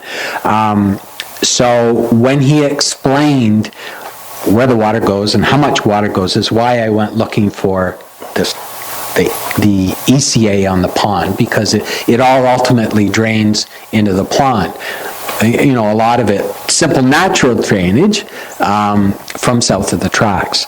So, to make a long story short, this causes me pause, and I will not and cannot, in all good conscience, support any further development that dumps into the wastewater lagoon. I can't. This is telling me that we're beyond our capacity. Councillor Ostrander, go ahead. Thank you, Mr. Mayor, but denying or approving this rezoning tonight won't change the fact that there are these homes that are ready for development. This is a plan of subdivision ready to go. All we're being asked to do tonight is allow the developer to either have homes with larger garages or not, period. That's it. That's all we're being asked to decide, not whether to approve another subdivision or not. This subdivision's approved. Okay, do I see your hand? Deputy Mayor, go ahead. I think what we're talking about is whether or not we're allowing larger garages or not. At this point, that's all we're discussing tonight with this approval. Is that correct? Okay, Councillor Martinello? Yeah, can I speak to what Councillor Ostrander said and then ask a question? Yep. I guess what you said is that we're approving the change in the zoning, and I understand that, and these are pre-approved lot, I understand that they're pre-approved. In 2014, this municipality was charged for exceeding the effluent quality requirements of the MOECC, and this municipality and the taxpayers paid a lot of money, in the tens of thousands or maybe hundreds of thousands in the total outcome. And because these houses are not yet hooked up, we have a chance to prevent that from happening again. So I understand what you say. But there's still a hold on all of these zonings. It's only zoning we're talking about. Yeah, and I understand that also. Okay, so let's try and come back to zoning. Well, no, but I want to raise the issues that I do have with what's been said so far, and I just have one question now for Mr. Toby. Okay. And there has been a lot of talk about the stormwater detention pond. It was reported at Monday's meeting that in fact there's some stormwater going in from the pond, or from the area that's been clear cut at least, into stormwater detention pond. Is that true? We'll need you to come back to the microphone, please. Stephen Toby. Since the glaciers left many millions of years ago, the water has flowed from the north to the south. When water flows in a direction, it is not likely to flow uphill in an opposite direction. The water which is currently entering the pond, which is on currently Hamilton Woods property, has been doing so since the beginning of time. So water which has been flowing in a direction cannot turn and go in an opposite direction. Councillor Martinello? I guess I'm a bit confused. My understanding is that the stormwater detention pond I'm speaking of is in fact public property, located on public property owned by the municipality of Brighton. And I understand, since the glaciers have flowed, that water can't run uphill, but it can be directed by pipes that might cross the hill. So my question stands, has any of the water that is flowing out of your development lands, is it flowing into the Harbor Point stormwater detention pond? Stephen Toby again. It is moving to the stormwater detention pond because it has always been going in that direction. Before I purchased the land, it was going in that direction. Before the previous purchaser purchased the land in 1946, it was going in that direction. It has not changed in 100 years. So can I, just so I understand the response here. So you're saying that stormwater from your development is going into the stormwater detention pond? To repeat what I just said in the previous comment, water has been traveling into that direction before I owned the land, before the previous water owned land. Your question is Your question is my water moving into the pond? The water is moving to the pond because that's the direction it moves. It has always moved in that direction. And you're asking me, can I direct it with pipes? And that's why I keep coming to this council to trying to get this thing to get final approval so we can put it in some pipes and organize it in a regular fashion. Okay, any other comments from other members of council? Final comment, Councilor Martinello? Yeah, sure. Move on.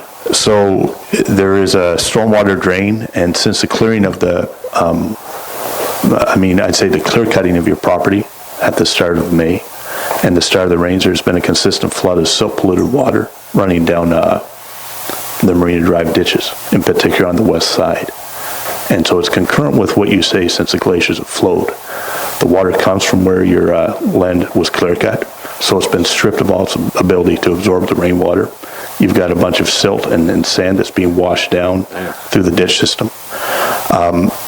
Did you receive permit to do that? This will be the final comment on this. Could I ask you to clarify, did I receive permission to clear cut? No. Did you receive permit to deposit silt polluted water into the into the ditch on the west side of Marina Drive? I don't understand your question, Mr. Martinello. Could you clarify that? I guess I could. So I just have one last statement, if I may. Okay. I received this from Janet Noyes in response to some questions I asked last night. And it says, the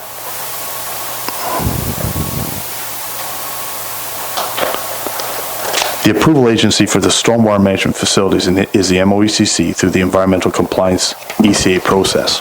It is my understanding that no updated ECA has been approved by the province for any modifications to the Harbour Point Pond to accommodate the Hamilton Wood contributions at this time.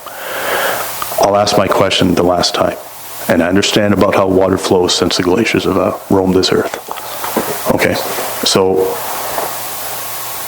is there any contributions coming through to the stormwater detention pond from your development? With latitude, Your Honor. Go ahead. We do have the municipal engineer who is in charge of this project in the House tonight. Perhaps he could make comment on that. Well, okay. Go ahead, please. Do you want to come forward and introduce yourself for us, please? Hi, it's Brian Keane with Jewel Engineering, and I do the municipal review on behalf of this project and for the town. And I've been involved in the Harbour Point Pond. And I just want to interrupt you again, just for clarification. So you're an independent peer reviewer for the municipality. You're not working for Mr. Toby. Is that correct? That's correct. Yeah. Thank you. Yeah. So I've been involved in this project for some time. I'm very familiar with the Harbour Point Pond. The requirement for anyone building a pond would be to receive external drainage. So any drainage coming in to the pond originally, to that land, would have to be received.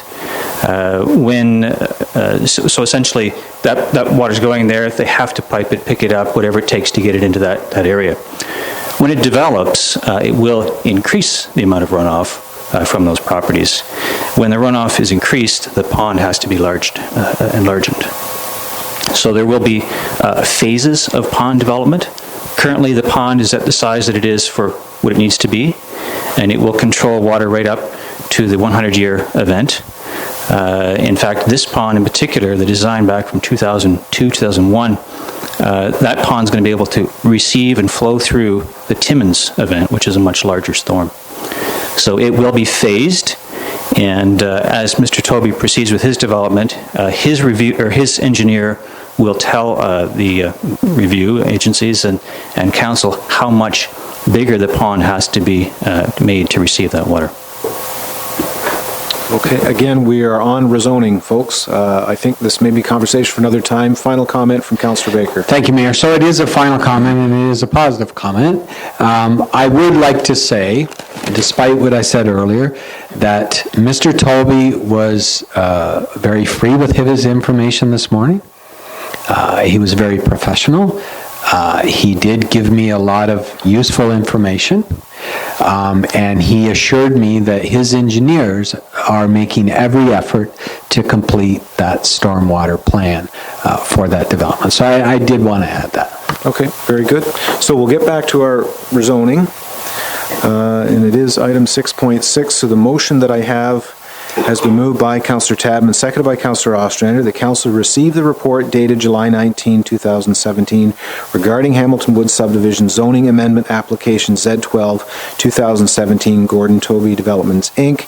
and the council enacts a bylaw to rezone certain lands municipally known as Hamilton Woods subdivision being part of Lot 15 east of Ontario Street, Registered Plan 28, and parts of Lot 1 and 2, Concession Geographic Township of Crammy, formerly the town of Brighton, in the municipality of Brighton, from urban residential type 2 holding, R2 holding, zone to urban residential type 1 holding or R1 holding zone. Anything further? Councillor Ostrander? Thank you, Mr. Mayor, and it's been said a number of times, and of course just read now, but the holding provision will remain on this development until such time as it comes back to the municipality. With all completed documents? With all the completed documents and staff recommendation to remove that for this development to move forward. But at this point, the holding will remain on this development. Right. And again, the holding, Stephen, does not allow any of these lots to be registered, does not allow any of these lots to be sold. Is that correct? I believe they could be registered, but not building permit. Nope, just a minute. Wrong Stephen. Stephen Ashton, my apologies. There's three in the room, and I should be more specific. Our planner, Stephen Ashton. He won't be able to build on those lots sell those lots individually to people until he gets his plan of subdivision. Very good, thank you. So, seeing nothing further then, Councillor McMurray, is that a comment? Comment. I'm looking at the minimum landscaped area of the R1 and the R2. The R1 has a 40% landscaped area, so that's based on the 30% for the R2, so that's a positive for stormwater.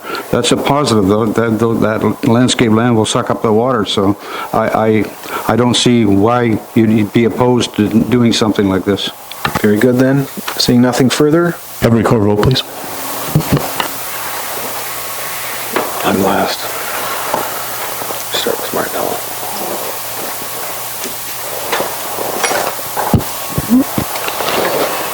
Councillor John Martinello. No. Councillor Roger McMurray. Yes. Councillor Brian Ostrander. Yes. Councillor Mary Tadman. Yes. Deputy Mayor Laura Bank. Yes. Councillor Stephen Baker. No. Pardon? No. Mayor Mark Wallace. Yes. It's carried.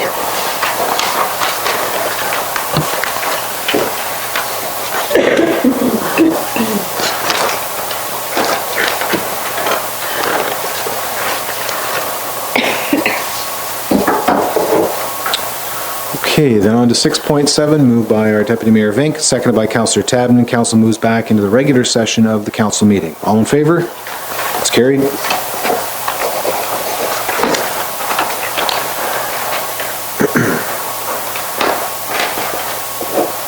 And we'll now move on to 7.1, and Stephen Ashton, I'll turn the floor over to you for comment, please.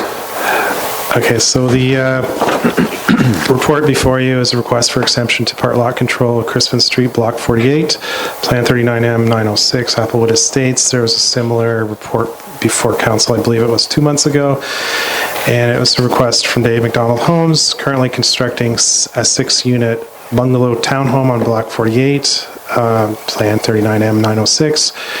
And the bungalow townhome dwellings are proposed to be conveyed as individual freehold units. The request for approval of a part lot control exemption bylaw is a common procedure for conveying individual lots within blocks on a registered plan of subdivision, and the same as for Block 46, which council considered a couple months ago. Staff recommendation is for the report to be received and a bylaw is prepared for council's consideration. Okay, so the motion that I have, 7.1, has been moved by Deputy Mayor Vink, seconded by Councillor Tadman.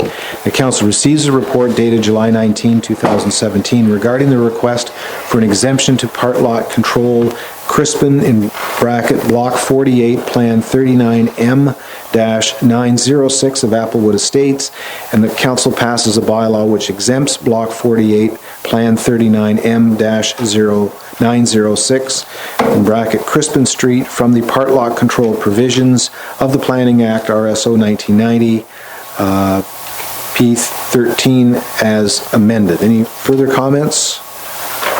Okay, everyone satisfied? All in favor then? That's carried.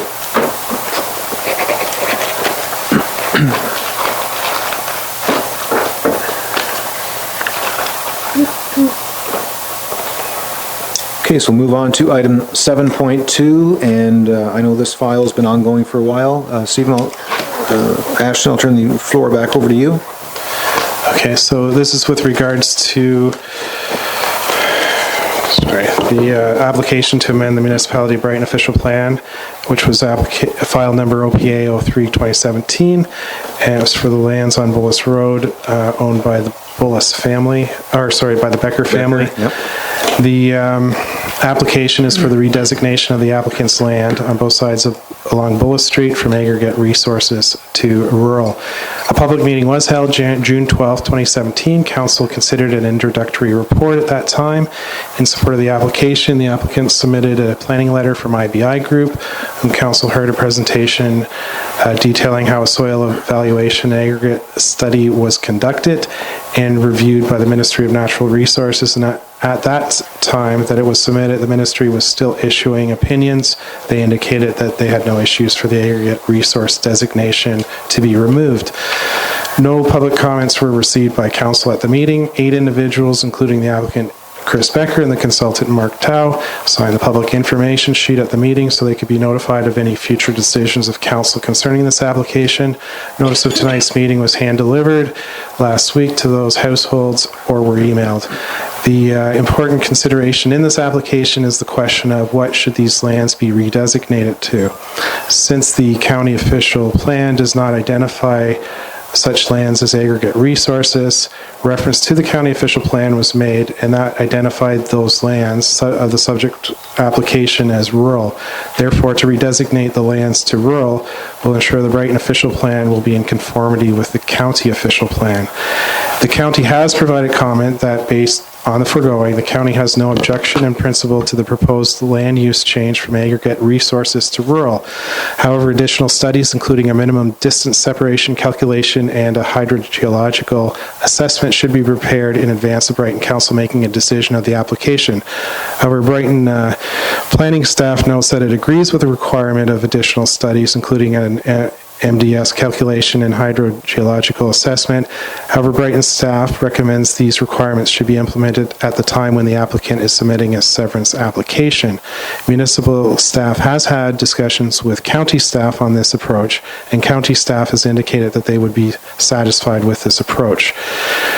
With regards to the official plan amendment, the mapping for Exhibit A to the official plan amendment, staff would like to address that there is a discrepancy in regards to the lot boundary on the Becker's property on the east side of Bullis Road. The base mapping that was used for the official plan shows that the main parcel on the east side of the Bullis Road is a separate lot from an approximately 5-acre lot parcel on the immediate north of this lot. This lot line that is shown is actually not a lot line, and both parcels are actually one property and subject to the application. To correct this discrepancy, the lot line will be removed to show the actual Becker property as one lot, and the boundary of the rural lands will extend into this 5-acre parcel. This correct mapping will then become part of the official plan amendment, and to facilitate this, there's a recommendation that was included in the updated resolution sheet provided by Ms. Doran, and that was that Schedule A Land Use Map 1 of the official plan be updated to remove the line in the middle of the Becker property on the east side of Bullis Road to correctly show the full boundary of the Bullis property, and that the Exhibit A to draft draft proposed amendment number 1 be updated, which will show the full boundary of the Becker property and the extension of the rural designation to the full parcel, with the exception of the environmental protection area at the very north of the property. And if council approves this application tonight, it will be sent to the county for their final approval. Okay. And have the discussions that have been held with yourself and Northumberland County, has that information been conveyed to the landowner, to the Beckers? Yes. There, okay. So 7.2 has been moved by Deputy Mayor Vink and seconded by Councillor Tadman. The council received the report dated July 19, 2017 regarding staff recommendation report for application to amend the Municipality of Brighton official plan OPA-03-2017, Concession 1, Part Lot 24, Concession 1, Part Lot 25, Becker, that Schedule A, Landhouse Map 1 of the official plan be updated to remove the line in the middle of the Becker property on the east side of Bullis Road to correctly show the full boundary of the Bullis property, and that Exhibit A to draft proposed amendment number 1 be updated, which will also show the full boundary of the Becker property and the extension of the rural designation to the full parcel, with the exception of the environmental protection area at the very north of the property. The council approved the application to amend the Municipality of Brighton official plan as submitted by Chris Becker on behalf of Chris, Gina, Mark, and Michelle Becker, file OPA 2016-03-2017, and as recommended by staff, shown as attachment number 1, as amendment number 1 to the Brighton official plan. And that a bylaw to adopt the official plan amendment number 1 to the Brighton official plan be brought forward for council for consideration by council, and the council advises the applicant that additional studies, including minimum distance separation calculation and a hydrogeological assessment, will be required as part of the complete severance application. That the clerk forward a copy of this planning report and a certified copy of the amendment, a letter requesting county approval, a certified copy of the bylaw to adopt an official plan amendment number 1, a certified copy of the bylaw adopting the amendment, a letter requesting county approval, a copy of all written submissions and comments showing the dates received, affidavits of municipal staff certifying that the notice of a complete application and public meeting was given, a public meeting was held, and notice of adoption was given in accordance with the requirements of the Planning Act, a statement from an employee of the municipality as to whether the decision of council is consistent with the PPS, which is known as a provincial policy statement, and conforms with provincial plans, minutes of all public meetings, and all planning reports considered by council to county land use planning, and that the clerk forward notice to those parties and agencies who requested to be notified of council's decision. Anybody want that repeated? Any comments or questions from our council? Seeing nothing further, all in favor? That's carried. Thank you.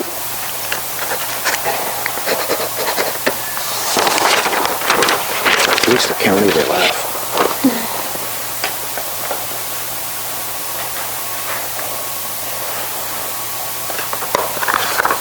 And moving on to item 7.3, and again, Mr. Ashton, we'll turn the floor over to you if there's any additional comments necessary.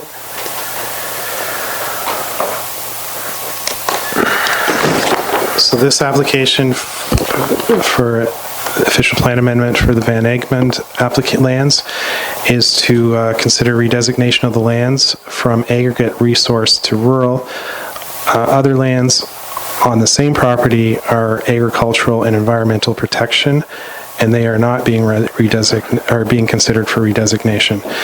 A public meeting was held June 12th, 2017. Council considered an introductory report at that time. In support of the application, the applicant submitted a geotechnical investigation from Cambrium, which concluded there were no significant aggregate resources on the property.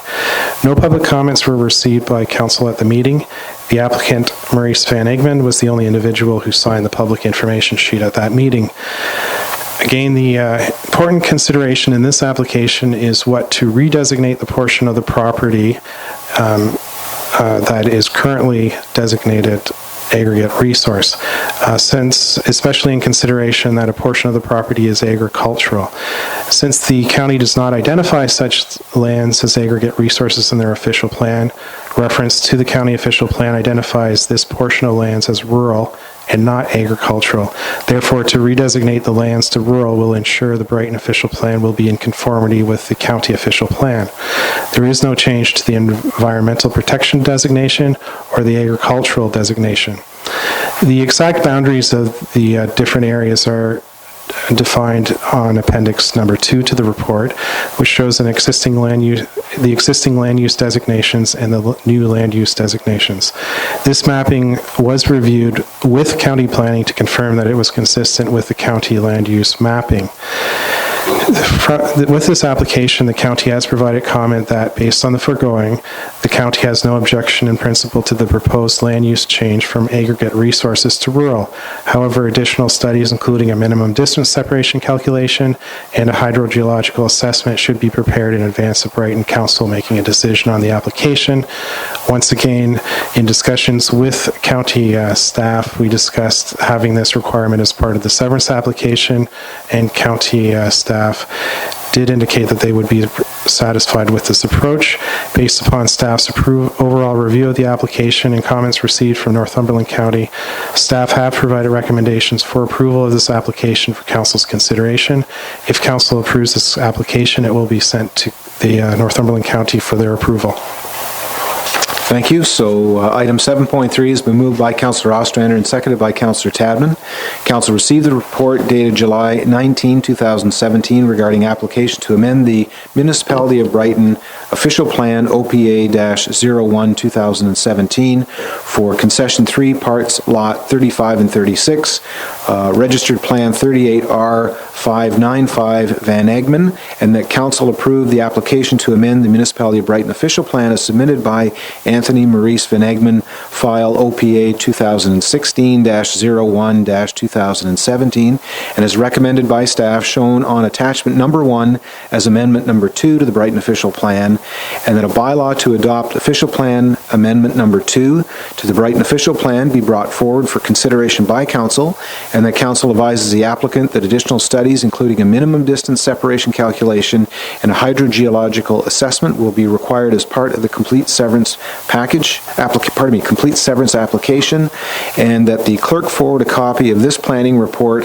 and a certified copy of the amendment, a letter requesting county approval, a certified copy of the bylaw adopting the amendment, a letter requesting county approval, a copy of all written submissions and comments showing the dates received, affidavits of the municipal staff certifying that a notice of the completion of the application and a public meeting was given, a public meeting was held, and a notice of adoption was given in accordance with the requirements of the Planning Act, a statement from an employee of the municipality as to whether the decision of council is consistent with the PPS, again, the provincial policy statement, and conforms with provincial plans, minutes of all public meetings, and all planning reports considered by council to county land use planning, and that the clerk forward notice to those parties and agency who requested to be notified of council's decision. Any further comments from our council? Seeing none, all in favor then? And that's carried.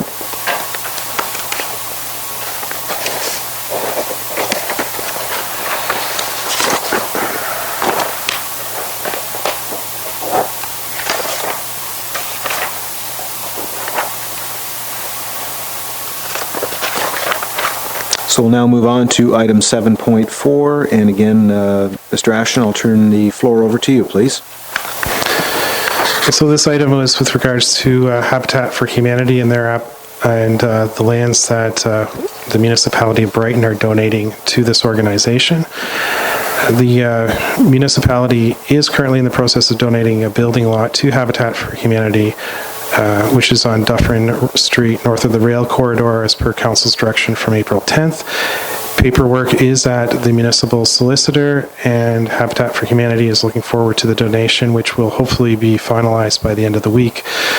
The property is identified as general industrial in the municipality's zoning bylaw. Staff took the approach of being cautious, ensuring that no actual industrial uses were located on this property. As a result, an official plan amendment and zoning bylaw amendment application were considered to ensure the site was properly evaluated. This environmental assessment was paid for by Habitat for Humanity. The assessment concluded that there were no industrial uses on the site.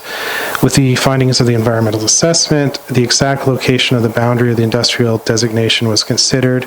After this analysis and in conjunction with the environmental assessment, it was concluded that the boundary of the industrial designation did not include the subject lands. Therefore, the requirement of the official plan amendment for these lands is not necessary and is withdrawn. The site table on the report now identifies that the designation of the property as residential. Only as rezoning of the lands from general industrial to urban residential 2 is required. Staff is recommending approval of the rezoning, and a bylaw is prepared for council's consideration. Very good, thank you.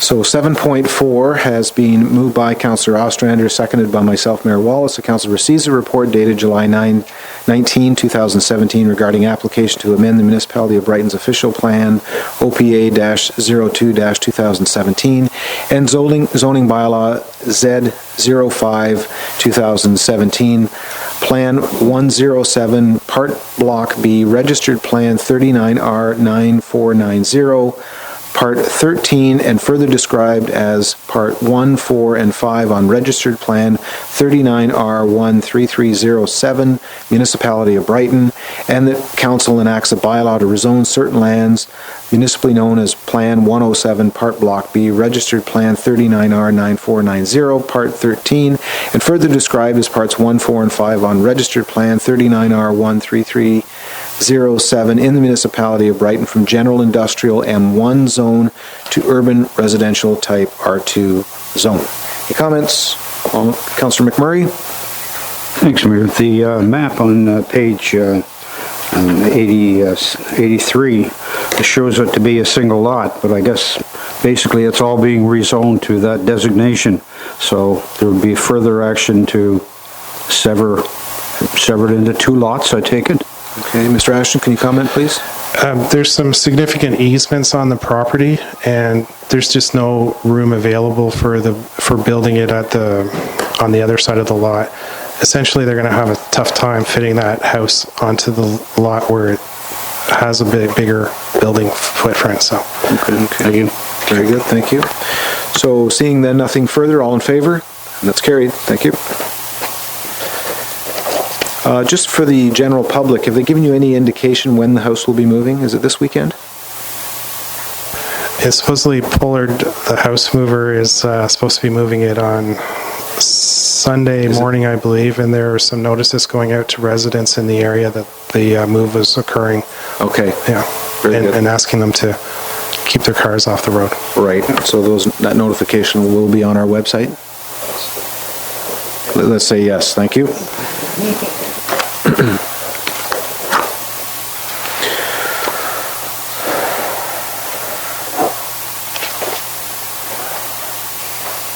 Okay, so we'll move on to item 7.5, and again, Mr. Ashton, I'll turn the floor over to you to walk us through our recommendation for this evening.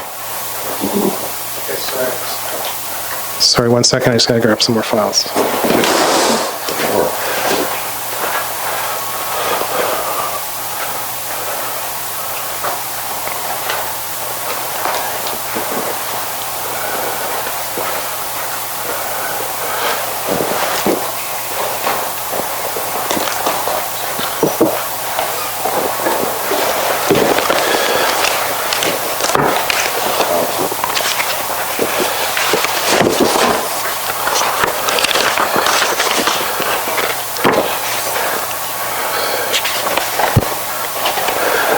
Okay, so this report is with regards to a fill permit on part of lots 31 and 32, concession B, north of County Road 64, submitted by Douglas LeBlanc.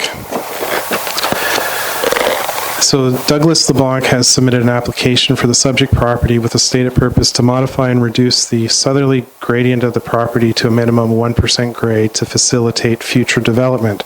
This process will see approximately 100,000 truckloads to the site over an 8 to 10 year period. The existing site is zoned industrial, and current conditions of the site have resulted from historical uses of the property, including the deposit of sewage waste, which has rendered the groundwater non-potable. The application is proposing that the site receive fill that would meet the standards of either Table 2 or 3 in accordance with the soil, groundwater, and soil sediment standards for use under Part 15.1 of the Environmental Protection Act. And acceptable fill is defined through the applicant's fill management plan as being only material that meets the following criteria, provided that this material does not contain any such materials: soil, earth that meets Table 3, such as industrial, commercial, community property use, standards, and passes a slump test as outlined in the General Water Management Regulation, Ontario Regulation 347, pursuant to the EPA, as may be amended, or 2, rock, brick, without coating and free from contamination, and concrete without coating or exposed rebar or containing cement fibers and free from contamination. This application has received lengthy review by staff, and the applicant has been accommodating in requests regarding the application. Staff has reviewed the submitted information to ensure 5 identified areas were addressed: potential drainage impacts resulting from the site alteration activities, environmental concerns related to the quality of material being imported or exported, potential nuisance impacts to the surrounding residents such as erosion, noise, dust, and traffic, degradation and damages to public infrastructures, and finally, land use compliance of the proposed works. Staff review of these items is detailed in the report that's before council, and included on the table of council that I handed out before the meeting is final correspondence from Brian Keane, peer review engineer for this project, who has stated his overall satisfaction with the application to date. There's been a lot of consideration given to this application. At this point in time, staff has put forward the following recommendations for council's consideration: that council receive the report dated July 19th regarding this fill permit application, that the applicant have a notice posted on the property and in the Brighton Independent advising residents of the application and the date of the meeting that council will consider final approval of the application with wording subject to approval by town staff, that the fill permit and its attachments be finalized to the satisfaction of the municipality and be brought back to council, and that a final agreement be prepared by staff in conjunction with the municipality's peer review engineer and solicitor and brought back to council. Also tonight, the applicant is in attendance to answer any questions and provide any details. Okay, so I'll just reiterate, 7.5 has been moved by our Deputy Mayor Vink, seconded by Councillor McMurray. Again, the council received the report dated July 19, 2017 regarding fill permit application for part of lots 31 and 32, Concession B, north of County Road 64, Doug LeBlanc, and that the applicant again have a notice posted on the property and in the Brighton Independent advising residents of the application and the date of the meeting. The council will consider the final approval of the application. Wording will be subject to approval by municipal staff. That the fill permit application and its attachments be finalized to the satisfaction of the municipality and be brought back to council, and that the final agreement be prepared in conjunction with the municipality's peer review engineer and solicitor and brought back to council. The question that I have out of the gate before I ask anyone else, when you're saying that it will be posted in the Independent advising residents, so am I to understand that it will then be a public meeting? To the extent that there will be an opportunity for residents to ask questions as well as council? Yes, at council's discretion. Very good. Okay, anyone else? Comments, questions? Councillor McMurray and then Councillor Baker. Thanks, Mayor. I read through the entire document, and it's very comprehensive and all that, but I had to wonder, this is a 2-degree slope or some such thing from point A to point B. Why didn't he take the high ground and move it to the low ground until the site was level and suitable for industrial purposes. I don't understand why he has to bring 200 truckloads of dirt in a day for 2 weeks to accomplish this. It's, to me, it's a no-brainer. Well, I think there's an opportunity for that to be explained in a moment. Councillor Baker, go ahead. Thank you, Mayor. So I've seen a lot of things come before this council since I was elected, but I can't believe this has made it before us. We are going to subject our residents to 100 dump trucks a day going south, and then those same 100 dump trucks coming north. We just spent $2 million fixing Yonge Street, and it's going to be destroyed. Not to mention dump trucks going right through the middle of town. 100 of them, all bloody day long. I can't believe that. Residents are already complaining about the dump trucks from the development that's happening in town. And I don't know if any of you have ever driven behind a dump truck. Those little tarps that they put over their loads, they don't stop anything. So our town is going to be coated with dirt and dust. I can't even believe that we're considering this. And I'm asking my fellow council members to stop this now, that we don't want to see any more of this. Regardless of the income that the municipality may, I think we're going to pay much more in the long term to fix our roads. And it just, I can't believe this. Councillor Martinello? I share Councillor Baker's concern. When it says that there'll be about 100,000 truckloads of soil that are required to be moved over 8 to 10 years, I look at that as that's adding about 10,000 truck loads through the middle of town, 10,000 to 12,500 truckloads through the middle of town. It's already a pretty bad intersection. I think there's already a lot of truck traffic going through there. There are already substantial complaints about the current truck traffic. And the idea of adding 10,000 truckloads of fill going through the middle of town just really sounds ludicrous to me. But okay, anyone over here? No? Councillor McMurray, go ahead. Thanks. I do have a question. Did the applicant consider a haul road off of Highway 2 to his site using an existing road allowance or something like that so that he could avoid the noise and the turmoil and the damage and everything else with all these vehicles rumbling through town, all day long? So that would be a question I would have.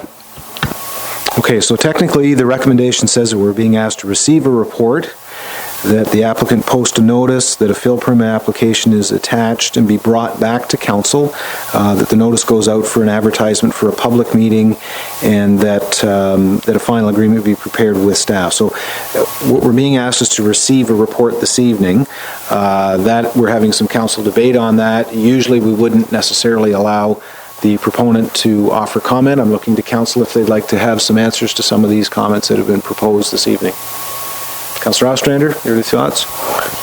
My thoughts are that we should pass this motion and during a public meeting allow the public and the proponent to offer input at that time, so that not just the people in this room now, but everyone who's interested in receiving the information, having seen the advertisements, has that opportunity too. Very good. Okay, so then, seeing nothing further, all in favor? I'd like a recorded vote, please.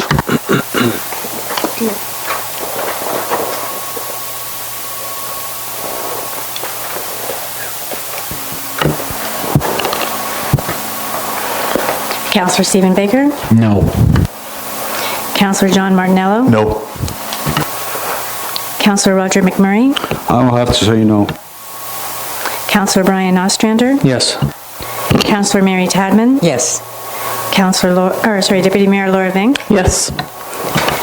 Mayor Mark Wallace? Yes. And it's carried.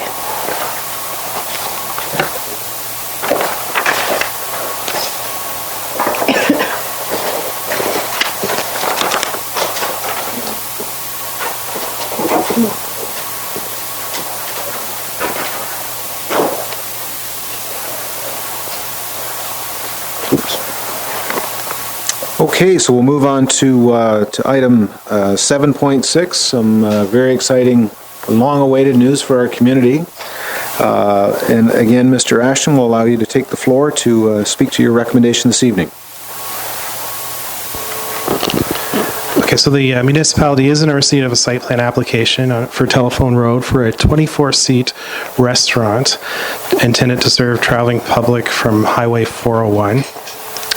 The application for site plan approval of a restaurant on Telephone Road is a development that meets the goals and objectives of the municipality's official plan policy regarding Special Development Area Number 5, Industrial Commercial Area.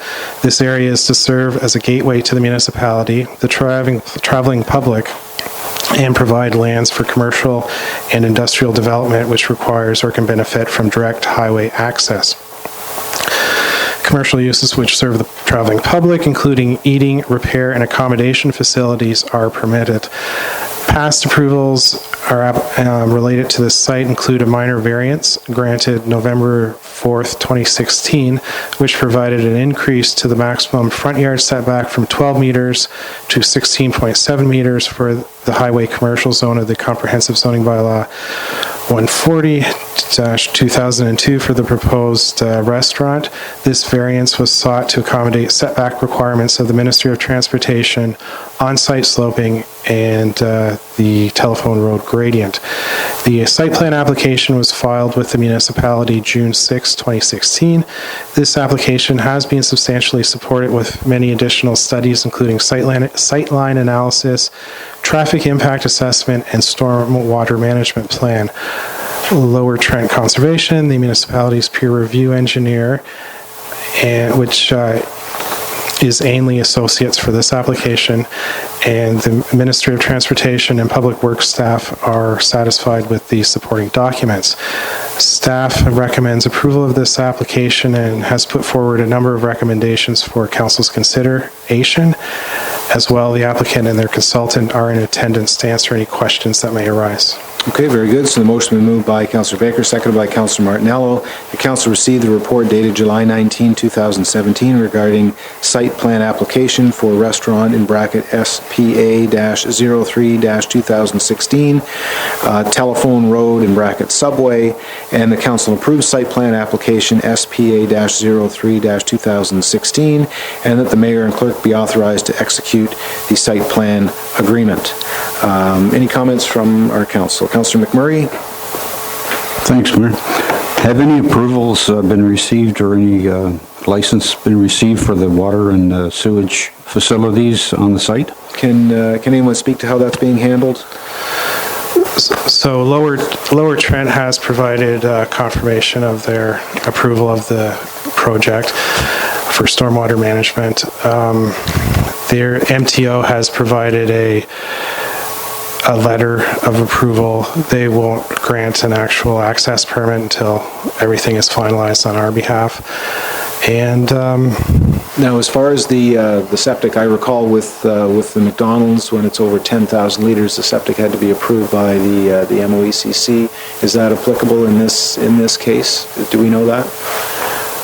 Go ahead. You're welcome to come to the microphone and introduce yourself, please, for us, for the record.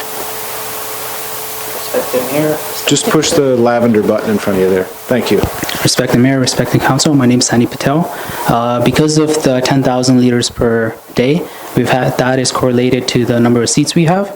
It's, I think, above 25 seats, and it would exceed the 10,000 liters, so we have kept our seating to 24, so no, it would not apply. Very good. Thank you. Councillor Martinello and Councillor Baker? Yeah, I think this is a good news story, actually. Absolutely. Councillor Baker? Thank you, Mayor. So I'd like to take this opportunity to thank the Patel family for staying in Brighton. I know this has been a long road to get this to where it is today. I've had conversations with you in the past about this, and you've expressed your frustration.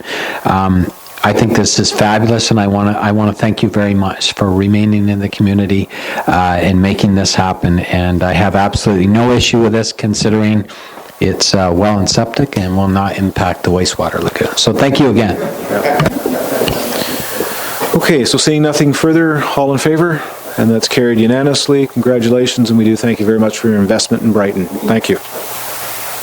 We give them a round of applause, folks. Come on.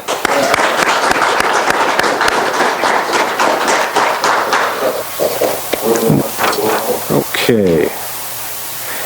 So we'll move on to, we have item 8 now, which is unfinished business. The motion that was read earlier, do we want it read again? I guess just for the record. So we're moving through to, which was an addendum to the agenda, move through to item 8 under unfinished business, moved by Councillor Martinello, seconded by Councillor Ostrander. The council amend the July 19 agenda to add this under Section A. So in order to ensure that the Brighton taxpayers get an efficient sewage plant with increased capacity that allows for reasonable and sustained industrial and residential expansion into the future, and that will allow Brighton to increase its industrial tax base, and that will allow Brighton to become competitive with its neighbors, it is recommended that A, council immediately direct J.L. Richards and Associates Limited to immediately cease and desist all activities related to the Schedule B Brighton Sewage Plant EA. Item B, that council immediately direct J.L. Richards Associates Limited to immediately commence a Schedule C EA for the Brighton Sewage Plant. And item C, that council immediately and concurrently with the preceding direction inform Ms. Vicki Mitchell, Regional EA Coordinator of the MOECC Eastern Region, that council has directed J.L. Richards and Associates to cease and desist all activities related to the Schedule B Brighton Sewage Plant EA. It is further recommended that council inform Ms. Mitchell that council will be proceeding with a Schedule CEA for the Brighton Sewage Plant. Council immediately initiate and fund a Schedule CEA that increases sewage plant capacity and allows full input from all members of council and the public for the Brighton Sewage Plant. Anything further to add? Yes, my primary go ahead. My primary concern in what has happened so far is that we've gone down a road where we've followed an EA that does not allow an increase in capacity of the sewage treatment plant. And despite all that was said at Monday's meeting about we can expand the size of the MBBR and that type of thing and accommodate increased capacity, my clear understanding is that if we want to increase capacity regardless of the technical capability of the plant, we would still have to go through another EA process. What I'm looking at doing is making sure that council gets the best value for its money, and what's done, that this is done once right, and that we're not sitting here maybe 2 years from now or whenever the next council of the day might not be sitting here 2 or 3 years from now wondering what's gone wrong or why we don't have capacity at the plant with what we're proposing to do right now. Anyone else? Councillor Ostrander? Thank you, Mr. Mayor. I supported this motion entirely because although I believe that the engineers, the consultants are acting with integrity and with the best knowledge they have available to them, I don't trust the statistics that are being used to show us what the rated capacity is, or that the proposed solution, the alleged proposed solution, I'm not sure how to say that yet because it hasn't really been proposed, but the proposed solution will actually give us 20 years. I do not believe, anecdotally, I have no evidence to suggest otherwise, but anecdotally, we're growing at a greater rate than the stats are showing we're growing. That's when we speak outside this community about growth, it is at a greater level than what the statistics are showing when these groups come before us. So for that reason, I think it's prudent for us to go down the road of a Schedule C, even if the engineering group says, do it in staged processes so that we deal with the ammonia issue and then we deal with the increased capacity. I'd be satisfied with that, but I wouldn't be satisfied coming back in 7 or 10 years and saying, well, let's try it again. Okay, Deputy Mayor Vink. This question is for staff, if they're able to answer. I'm just wondering if there are any negative implications to the municipality if we approve this motion, i.e. the MOE, are we allowed to interrupt the process and change it at this point?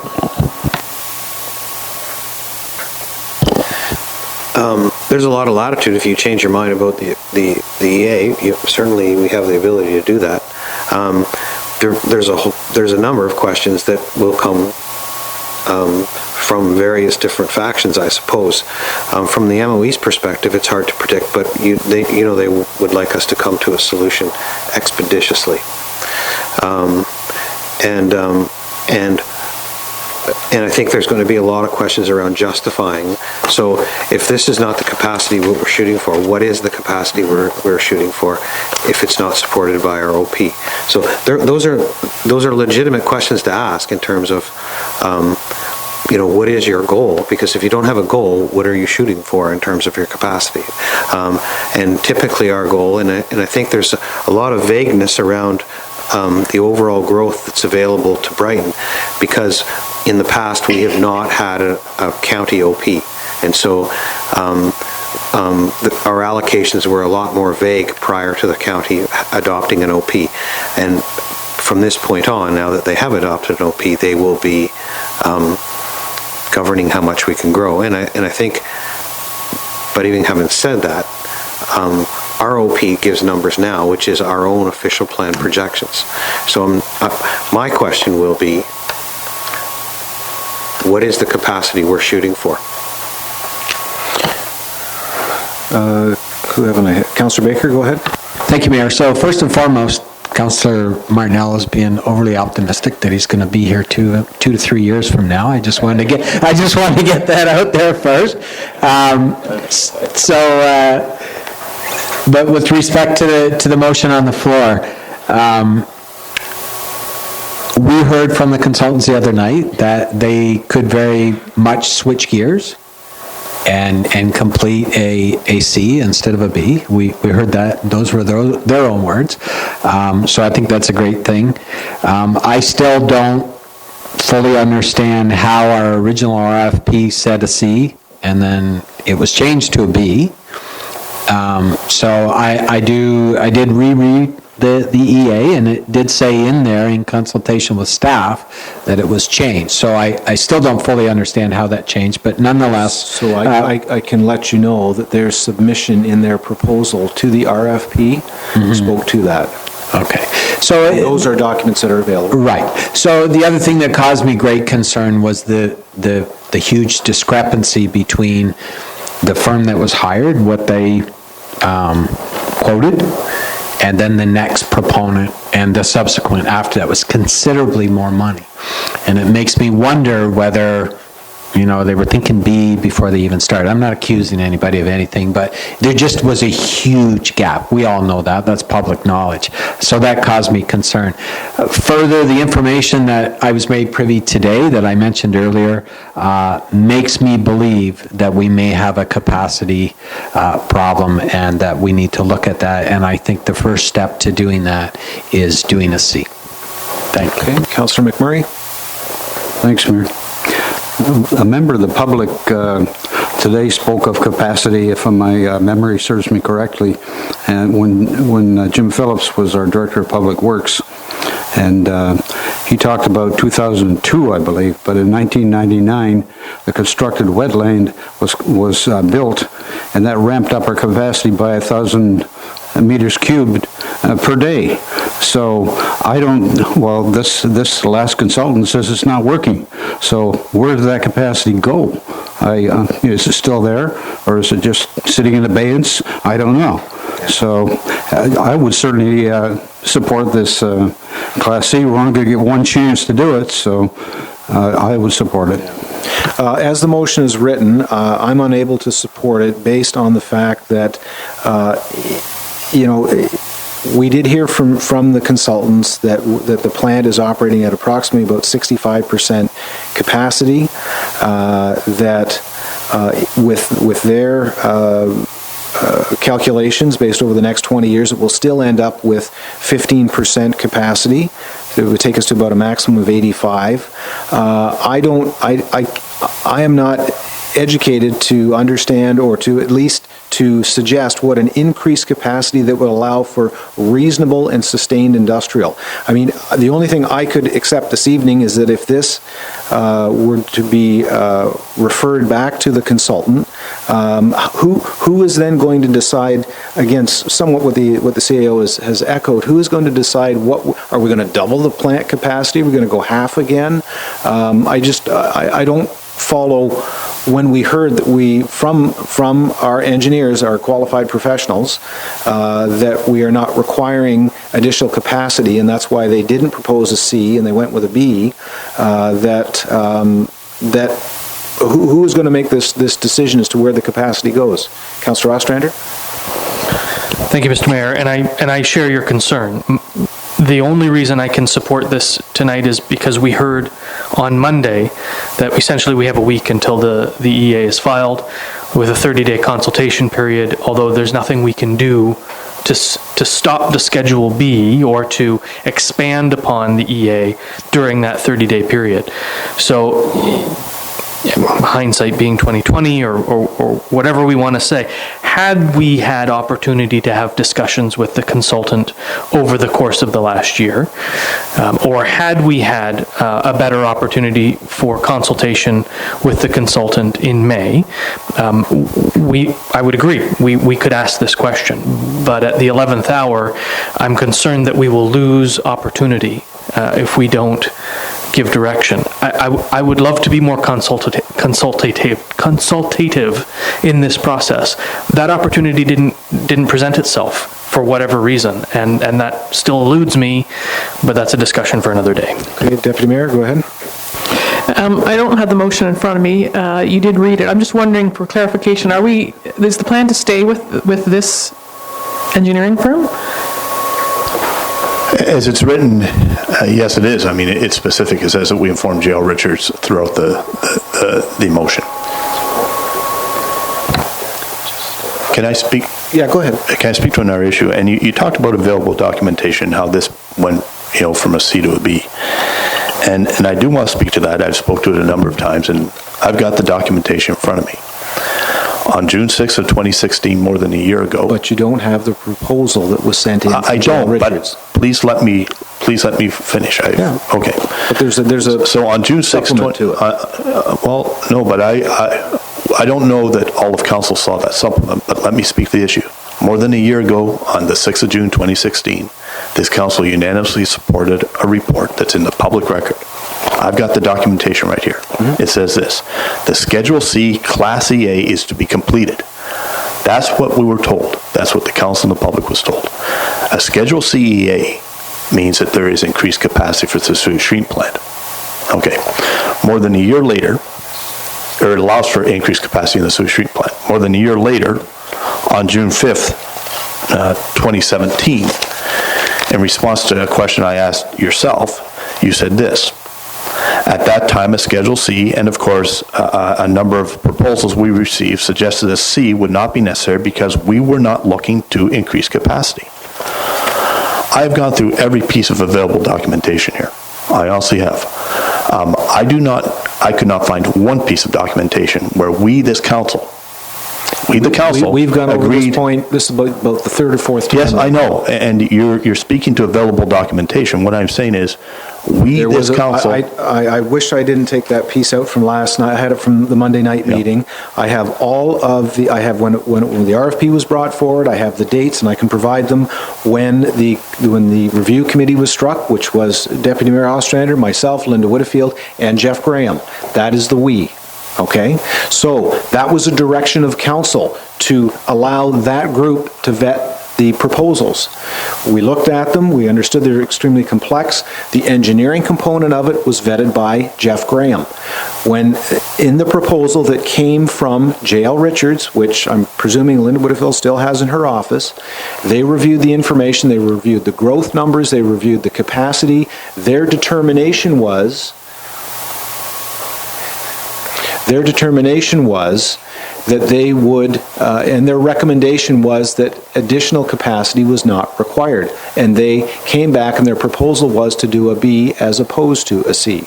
That's where that came from. I understand that, and okay. I would have thought that as the senior member of this team. No, I think I don't know. Go ahead. Go ahead. No, we don't know what's going on here. Go ahead. Okay. So. You're talking about bids? Oh, okay. Oh, you didn't declare. We didn't know where you were going. Well, please move. I didn't know you were going to talk about it, so. Please move. I had to So, on Councillor McMurray's behalf, Councillor McMurray's son is an engineer that works did Alan work for one of the firms, Roger?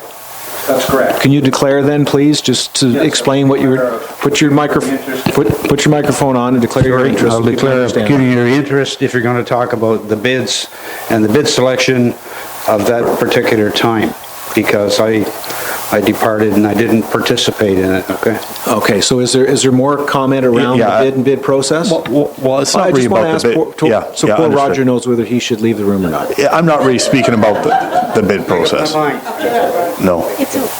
Okay, CAO wants to make a comment, go ahead. Can I make a suggestion that perhaps will get us through this hump? I believe if council was to pass a resolution that asked Jael Richards with whatever other consultants we need to refer to satisfy council about what the 20-year capacity is necessary for this plant prior, and we could make this resolution subject to that, so that you could be satisfied that what the long-term capacity is, so that we don't go through this process unnecessarily unless we really can't be satisfied, unless we really can't trust the numbers on the required capacity. So if we could do that somehow and ask them to do that, I'm certain that if council passed a resolution asking them to put it in abeyance for some period of time until you can be satisfied, that is well within your rights. You're not telling them what to do, you're simply putting it in abeyance until you're satisfied with the capacity numbers. Is there a way that we could do that would perhaps satisfy everybody here? So then could we withdraw this motion and bring forward a motion to? No, absolutely not. Okay, that's fine. I would prefer that this be voted on for the record. And it goes back to this, is that there are so many inconsistencies with what's been said, with what's been proposed. I mean, I find it almost unconscionable that Councillor McMurray would ask the consultant to give examples of where the MBBR has been used in communities across Ontario. And to date, what he's received as a response, will have to do more research on this.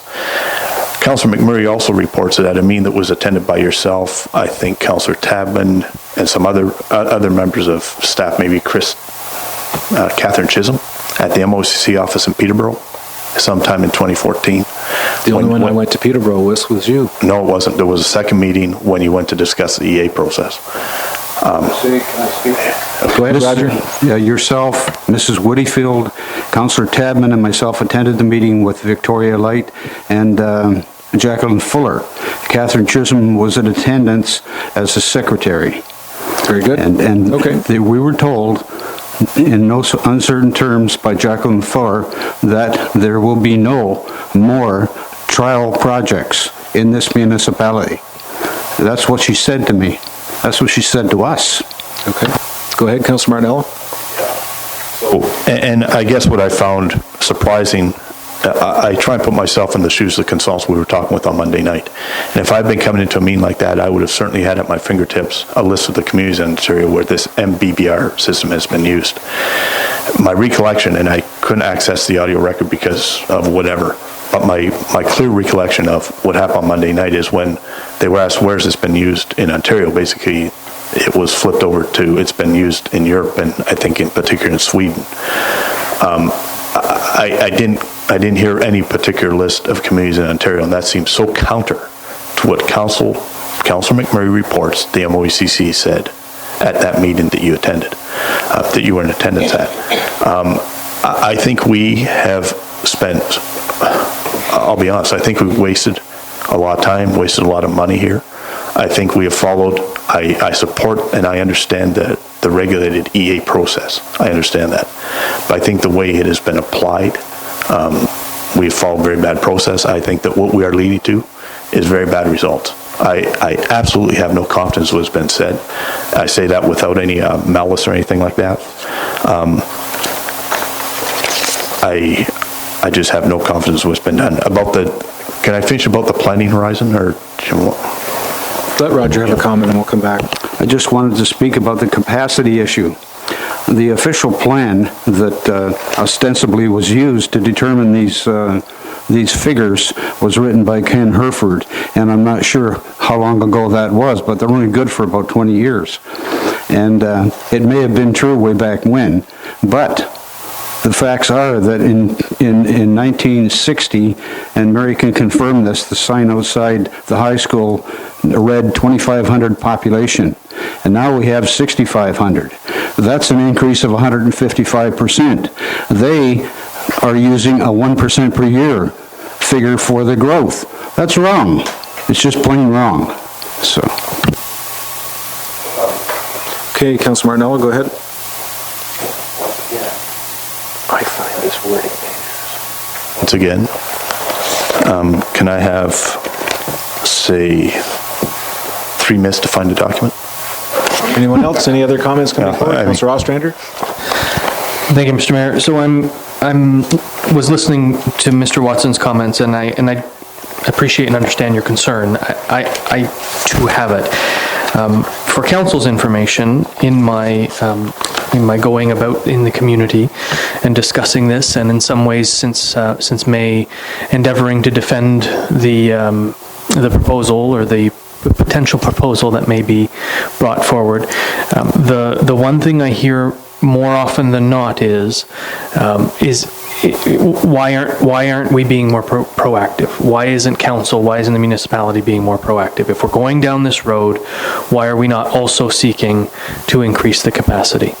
And I endeavor to defend that decision, but more and more it becomes obvious that people don't want us to be going back every 10, 15 years and doing the same process over and over again just because the province suggests that that's what we should do.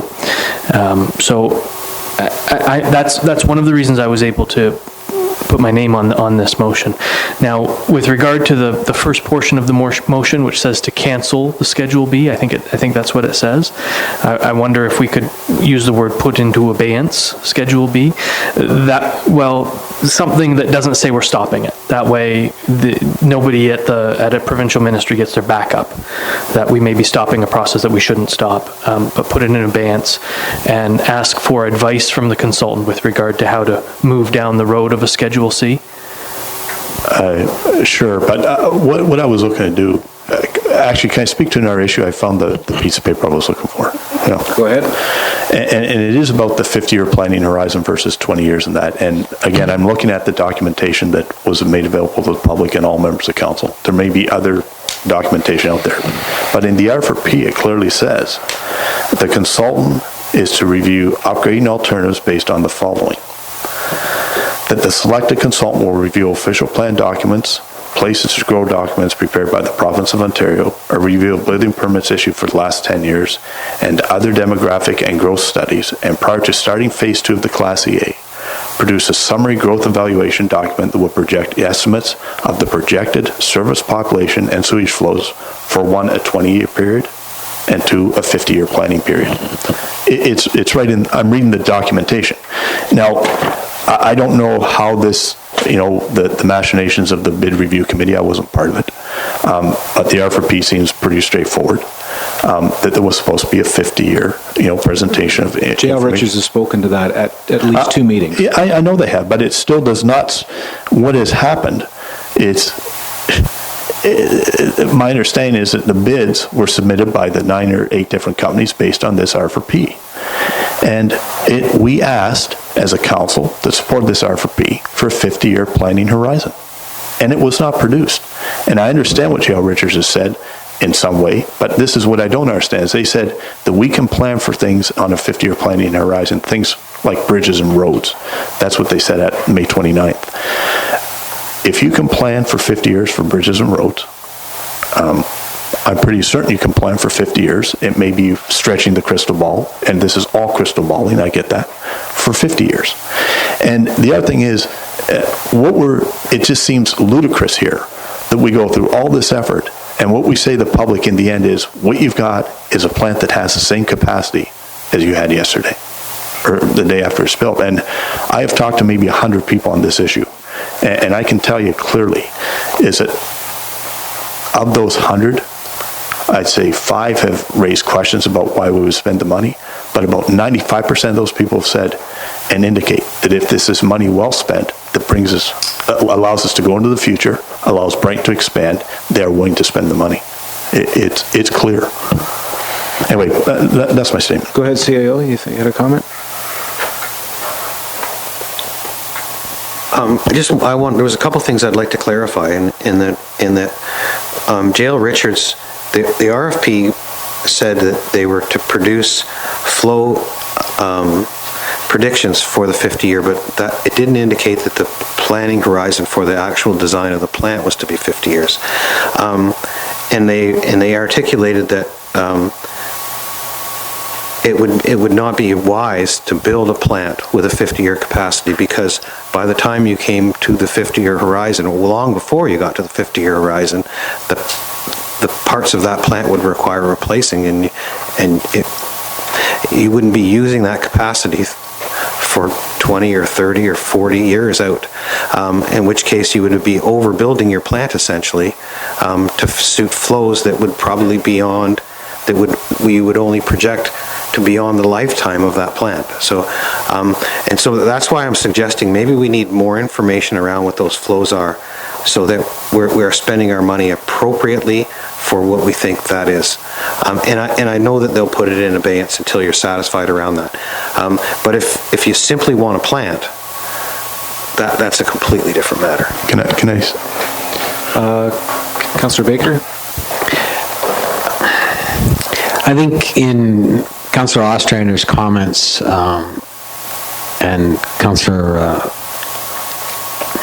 what's your name again? Councillor Martinella's comments, I think the overall consensus is, at least among some of us, is that we should have had that option to look at the C instead of the B.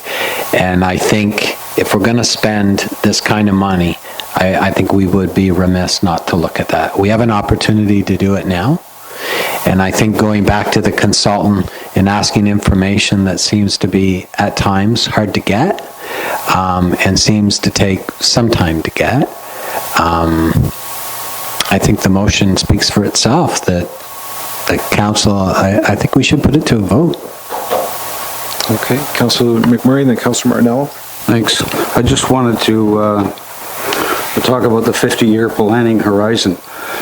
This sewage treatment plant is 58 years old by my estimation, so by the logic that was previously expressed, the place should be falling apart, and it is.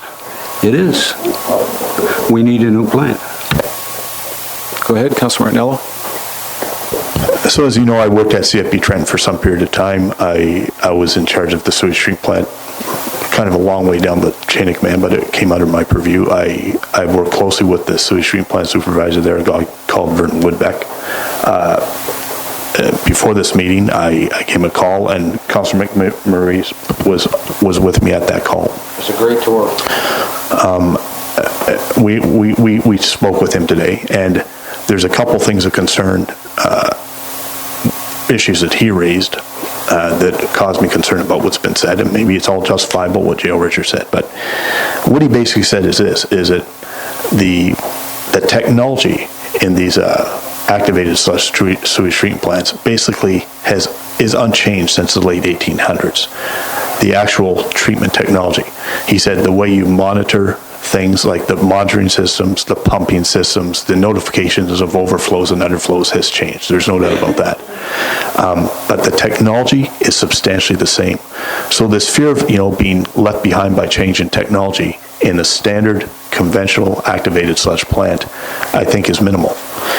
The other thing that he said that was very interesting is about the capability for expansion in a plant like this. And he said that it could be either vertical or horizontal. The plant at CFB Trent has a capacity of about has a rate capacity of 3,400 cubic meters per day. Its footprint is maybe the size of this building, plus the parking lot out in front, plus the parking lot out behind. If there was a need to expand the capacity, he has indicated, and it was my own experience, that you could expand within the confines of that plant, sometimes vertically, sometimes down into the ground. When I say this, I'm not advocating for a conventional plant. I'm not. But I'm saying that some of the things that were said don't fully jive with the experience of Mr. Woodbeck. The other thing that was said by Mr. Woodbeck today, and was very clear, is that given the automation of these plants, is that substantially it comes down to a one operator. One person can operate that plant. Now, there is the requirement for ongoing maintenance, as there is at any plant, where you have to change belts, change pumps, blah, blah, blah. But it is a fairly automated system that is not manpower heavy. Again, I'm not advocating for a certain type of plant. What I'm advocating for here, and putting this motion forward, is that we get consideration of increased capacity. But I bring that forward as some inconsistency, I'd say, between what was said, what we've been told say, and what Mr. Woodbeck said. And you were with me at that conversation? Correct. Yeah. That's my case. Well, to go back to my comment, for what it's worth, I would agree with a more simplistic motion that basically said that we would to notify the consultant to put the EA in abeyance for more information, and to consider moving to a C class. But the language in this I cannot support. So anyone else? Councillor Tadman? Thank you, Mayor. The other thing, in all the reading that we've done, I thought we had to go back to the MOE before we moved into a Schedule C. Isn't there some kind of language around that we go back before we move? If we decide to go to a Schedule C, that we have to go back first to the MOE? Can I? Go ahead, CAO. So the MOE issues us our license to operate the plant. And so it governs our capacity. So if we want to make changes to our capacity, they would have to approve that. Now, in terms of bumping from a Schedule B to a Schedule C, I think the technicality would not be to get their approval, but to inform them that we're bumping up. And then there would be a discussion about exactly how we do that. And so there would be a time period where we discussed why we were bumping up from a B to a C and how that was going to impact our capacity rating. So there would be involvement of the MOE, but I think we can bump up without their approval, but they're going to be involved in approving. We would go back basically to the Phase 1 report that we submitted to them, because what that Phase 1 report did when we submitted it to the MOE is they confirmed that a Schedule B was appropriate based on all the capacity issues that we talked about and the space that was around or that was available. So they said it is feasible for you to solve the problem that you've identified within the confines of a Schedule B and still operate within your C of A. Once this is completed and we do a design for whatever we're going to do, then it's going to have to be submitted to the MOE to approve a new C of A for the facility or an upgraded C of A. So we can bump up, but they're going to ask for justification questions. Okay, and then we'll wrap this up. Go ahead, last comment. Can I make two comments? Or, within one? Okay. Well, I guess I'll speak to what Councillor Tadman said. In fact, what you spoke to about notifying the MOECC is built into the motion, and it's built into Part C where it says Council immediately and concurrently with the proceeding direction, which is to tell J.L. Richards to switch to a Schedule C. I'll read it in its entirety. Council immediately and concurrently with the proceeding direction inform Ms. Vicki Mitchell, Regional EA Coordinator, MOECC Eastern Region, that Council has directed J.L. Richards Associates to cease and desist. And maybe that word is a bit strong. I mean, it's the wording I know, but to cease and desist all activities related to Schedule B Brighton Sewage Plant EA is further recommend that Council form Ms. Mitchell of the MOECC. The Council will be proceeding with the Schedule CEA for the Brighton Sewage Plant. So it is built into this resolution. One more minute? No, let's vote on it. We've gone around and around okay, enough. Good enough. I mean, the motion speaks for itself. I'm presuming you want to record a vote? Yes. Yep, that's fine. Mr. Mayor, I wonder if the mover would have a willingness to change some of the wording to soften cancel to put into abeyance. Before it's the cease and desist part that worries me. Okay, then. Well, I mean, what I look at, I'll give you my comments again. This has been brought forward to this council not even 3 hours ago, to completely change. And when the final comments came from the engineers, as they were walking out the door and came back to the microphone and said that, we would definitely have to, if we decide to change gears, definitely have to answer to the MOE. They could not accept, they could potentially fine us. There's a lot of potentials out of this, and I'm not about to make a knee-jerk reaction off the floor this evening. So, based on that, I'll stick with my comments and rely on the professionals that I heard the other evening. If there is a very simplistic motion to notify J.L. Richards that we would put the EA, the B-class EA into abeyance, and thereby notify the MOE that we were going to commence a C, I could possibly support that. But any of this additional language, again, because it's presumptuous in saying that we require capacity. I heard the other night that we don't. I'm relying on the professionals. That's how I protect myself. Anyway, I'm done, so you guys can decide which one to do with your motion. Well, I'm looking for the mover to soften some of the language that instead of cease and desist or cancel or Maybe hold in abeyance? Yeah. All activities related to Schedule B, Brighton Sewage Plant EA. Yes. The council immediately direct J.R. Richards to immediately commence a Schedule C EA. Could we say that they bring forward information about commencing a Schedule C so that we have a better understanding of what that means for us? Well, in terms of both dollars and cents and processes? Doing it, we're finding out more about doing it. I think it's important that we gather information. That's all I'm asking us to do at this stage.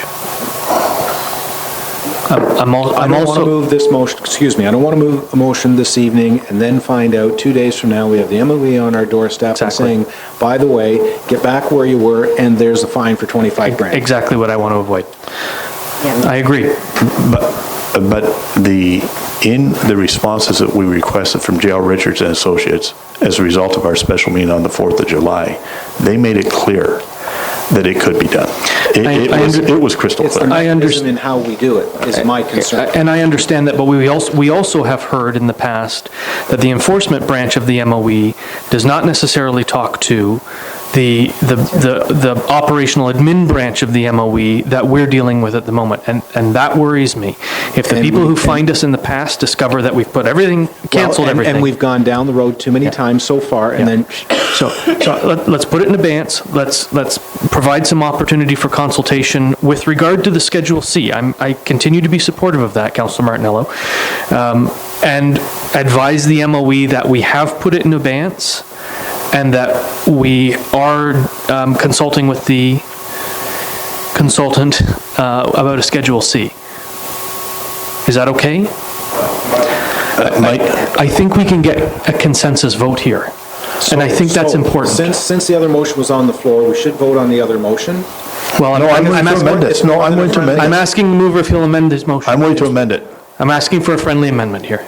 I'm going to amend it. So that we can put it back on the floor. I know he's trying to take it. I'm not trying to do anything other than, there's a friendly amendment's a couple of little tweaks. When you're changing the whole... I'm not changing the whole thing at all. No, I'm removing words like cease and desist and putting words in like put in abeyance. Then make your changes and we'll reread it. I want to make sure the mover's okay with it. It's his motion. Well, go ahead. So council immediately direct J.L. Richards to hold in abeyance? Yeah, put in abeyance.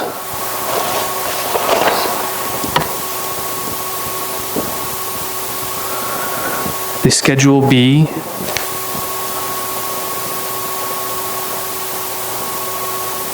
EA process for the Brighton sewage plant. And council direct J.L. Richards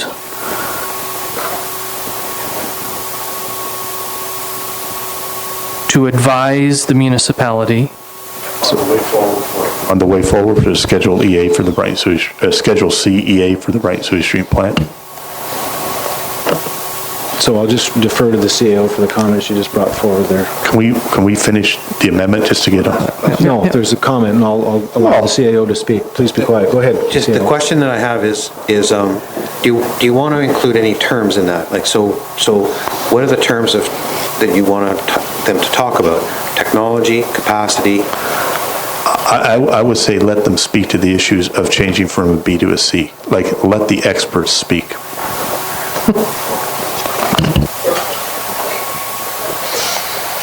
I don't know, I wasn't hired.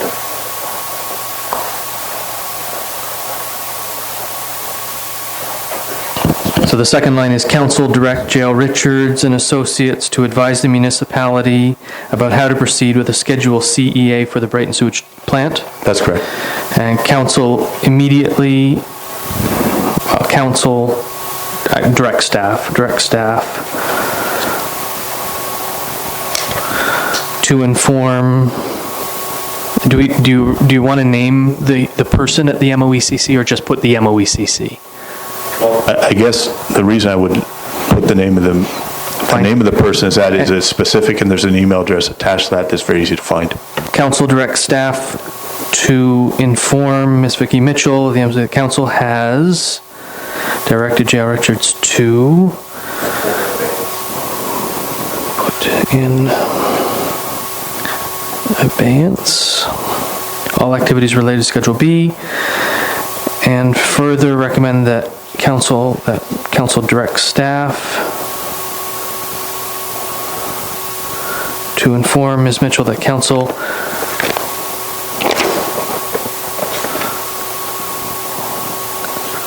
has requested information about proceeding with a Schedule C.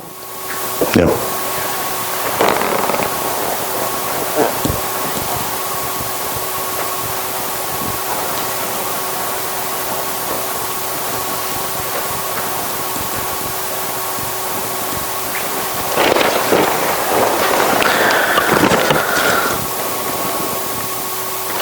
And I think we don't need the D. That's right. Right.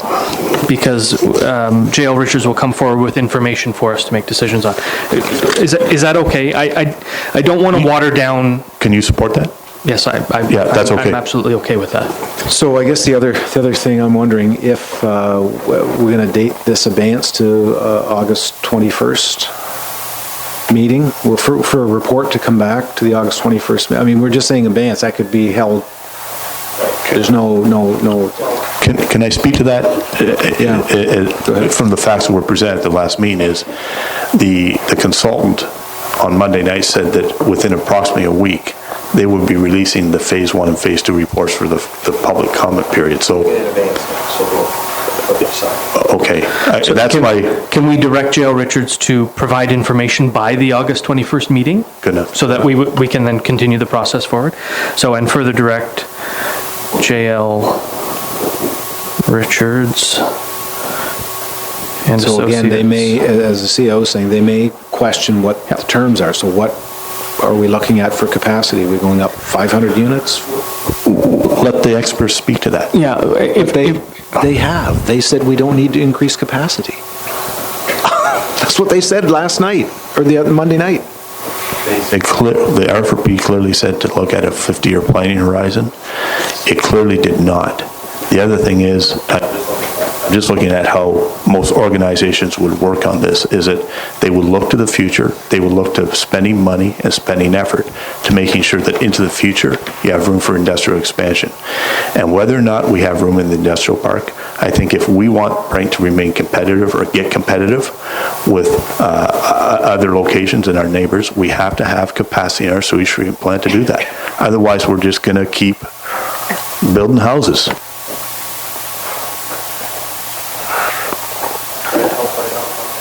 There you go. Good luck.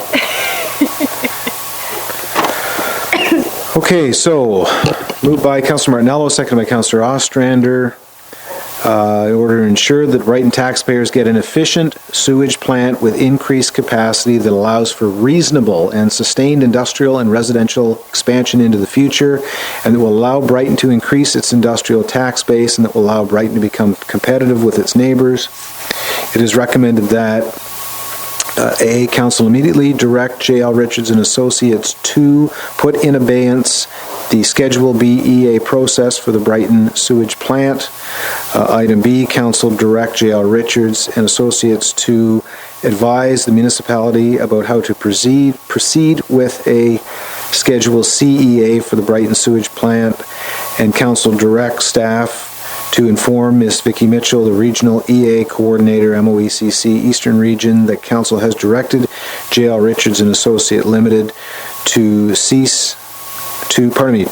put in abeyance all activities related to the Schedule B, Brighton Sewage Plant EA, and it is further recommended that Council direct staff to inform Ms. Mitchell that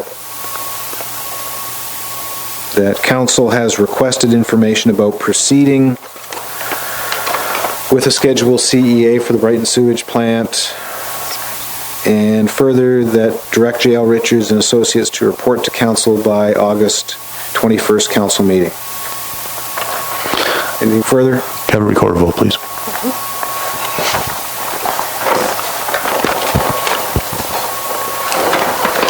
You got a sheet? I got one here. Councillor John Martinello, Yes. Councillor Roger McMurray, Yes. Councillor Brian Ostrander, Yes. Councillor Mary Tadman,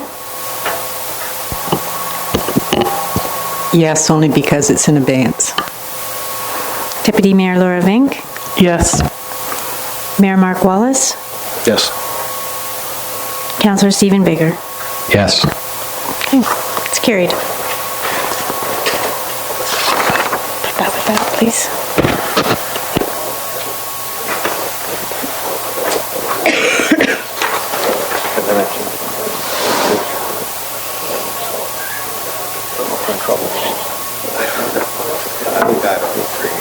You need to do this. Okay. So moved by Councillor Ostrander, seconded by Councillor Tadman. Council extends this council meeting July 19, 2017 to its natural conclusion. All in favor? It's carried.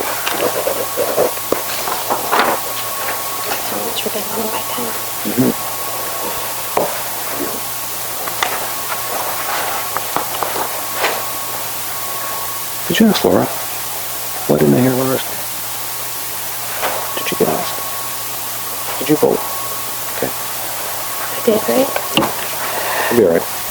Moving on to our bylaws. 9.1, moved by Councillor Ostrander, seconded by Councillor Tadman. Council gives bylaws first, second, and third reading. Finally passed this date, being a bylaw under the provisions of Section 50 in bracket 7 of the Planning Act, RSO 1990, Chapter Part 13, as amended, designating certain lands situated in the municipality of Brighton, specifically described as Block 48, Plan 39M-906, not subject to part lot control. All in favor?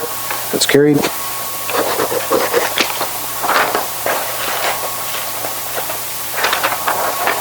Uh, 9.2, moved by Councillor Baker, seconded by Councillor Ostrander. Council gives the bylaws first, second, and third reading. Finally passed this date, being a bylaw under the provisions of Section 34 of the Planning Act, RSO 1990, to amend bylaw number 140-2002, is otherwise amended of the Corporation of the Municipality of Brighton as it applies to certain lands located in part of Lot 33, Concession 3 in the Municipality of Brighton, the County of Northumberland, to change zoning from Agricultural 1A1 to Rural Residential.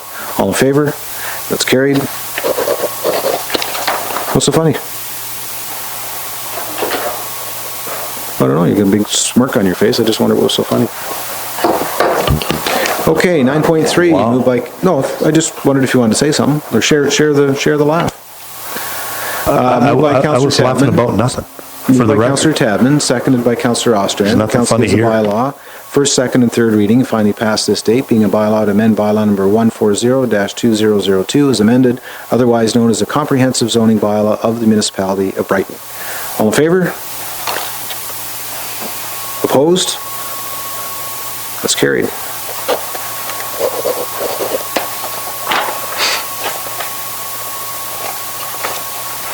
.4, moved by Councillor Tadman, seconded by Councillor Ostrander. The council gives the bylaw its first, second, and third reading, finally passed this date.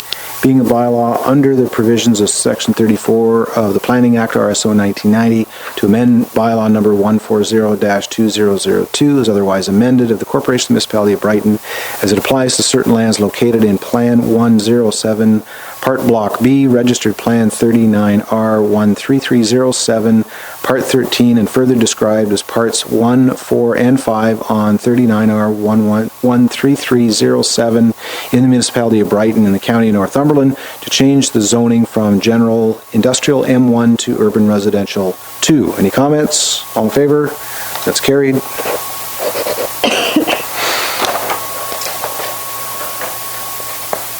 And 9.5, moved by Councillor Ostrander, seconded by Councillor Tavin. Council gives the bylaw its first, second, and third reading, finally passed this date, being a bylaw adopt an official plan amendment number 1 for the municipality of Brighton. All in favor? That's carried.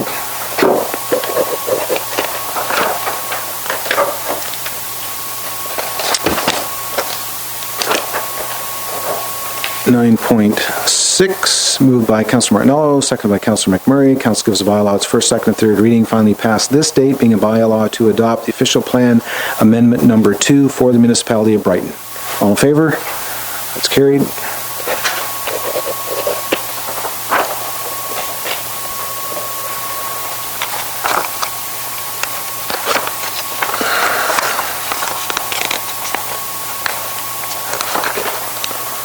Okay, so on to 10.1, moved by Councillor McMurray, seconded by Councillor Martinello. The council approves the correspondence from Robin Sharp regarding Nautical Lane. And we're approving it for what reason? Go ahead. First off, I think it's Rob Sharp. Okay. Even on the email record. It says Robin here. Oh, it says Robin? But I think, yeah, it's Rob. Rob Sharp. And the reason I approved it is because I didn't know where it would stand on the record for people objecting to the Toby subdivision. I wanted to make sure that it was held in the record for whatever means come up for Toby. He expresses a long list of... But it still just needs to be received. It's been received by the municipality. Okay, I guess in my understanding of approving is basically is kind of equivalent file not really file 13, but no, but the approval means filed. That we absolutely agree with everything because we have full knowledge of everything that's in the letter. I mean, if we received, it's been received by the council of the municipality of Brighton, by the municipality. Okay, I just don't want... Actually, it's Council McMurray's motion. Okay. He moved it and you seconded it. So Council McMurray, it has receives on here as or approves. Are we receiving the information? I don't have any problem with received. Thank you. You still okay being the seconder for receive? Very good. Seeing nothing further. All in favor? Carried.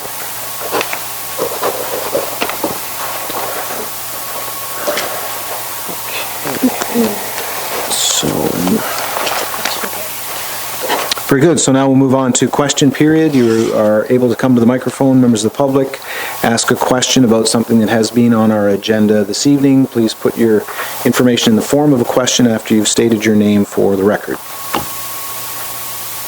Going once, twice. Again, let's have you introduce yourself again, please.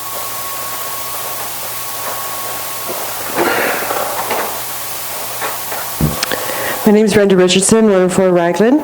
Can I address my question to Mr. Toby? Or is it to council? Question period is to the chair. Okay, to council. And council. Pardon me? Chair and council. Chair and council, okay. Regarding my comments tonight and on Monday night, do we have to wait for a budget for this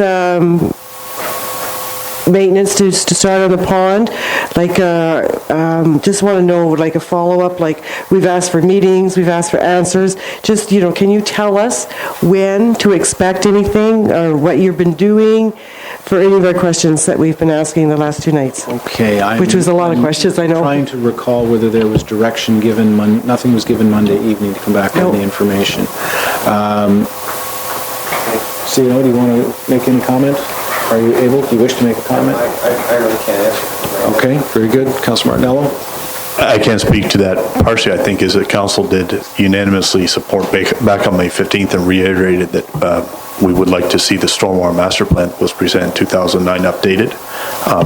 I don't think we set a timeline for it, but that speaks partially to the various issues that have been raised. I mean, that stormwater master plan did speak to the maintenance of stormwater detention ponds. That was an August report, correct?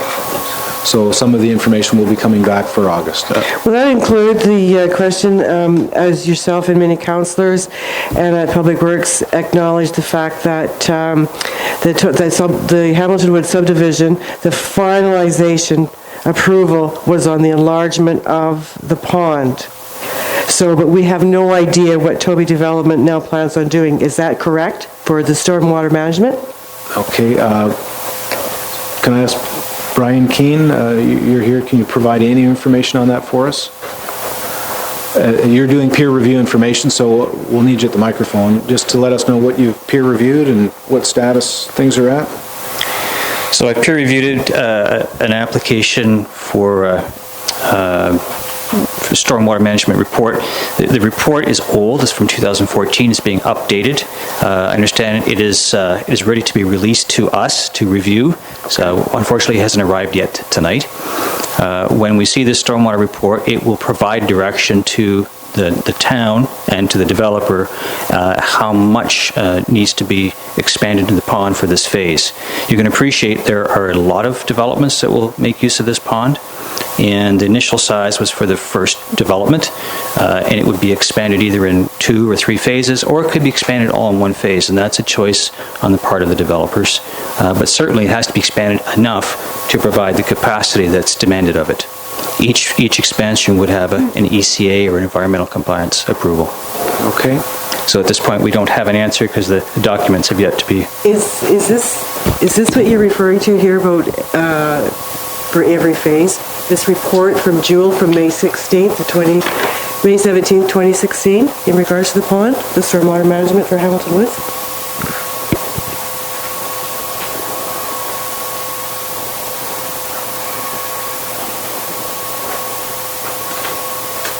Sorry, how does your question relate to this? Well, you're referring to that in future, that each phase would have, for the Harbor Point stormwater, that separate engineering drawings to be produced. Construction of these will incorporate any changes. Brenda, we're going a little far. You'd ask a question, which you have, and I think some of the information has been provided. There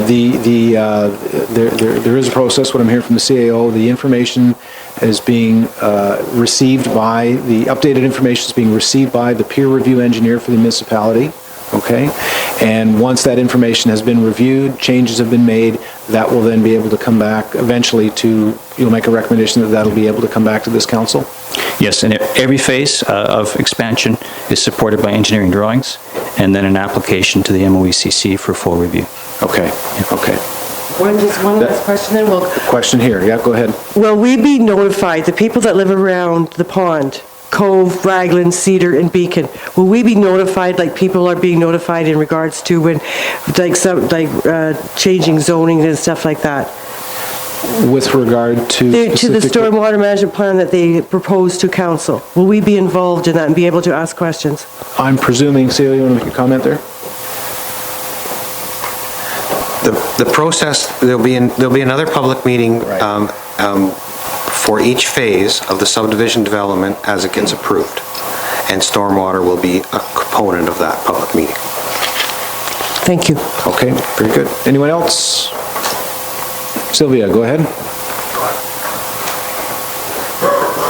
Thank you. I didn't come up at the public section regarding Mr. Toby's thing because I thought maybe my earlier statement would have had it in the recorded record, but I did have 3 outstanding questions. One relates to Brenda's, so I won't repeat it.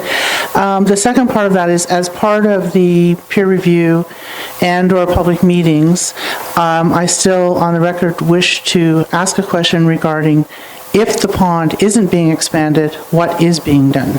Because there's a lot of vacant land without streets between my backyard, the Lance Woods, Phase 5432, down to where they're proposing to build the first, I guess, next step in housing.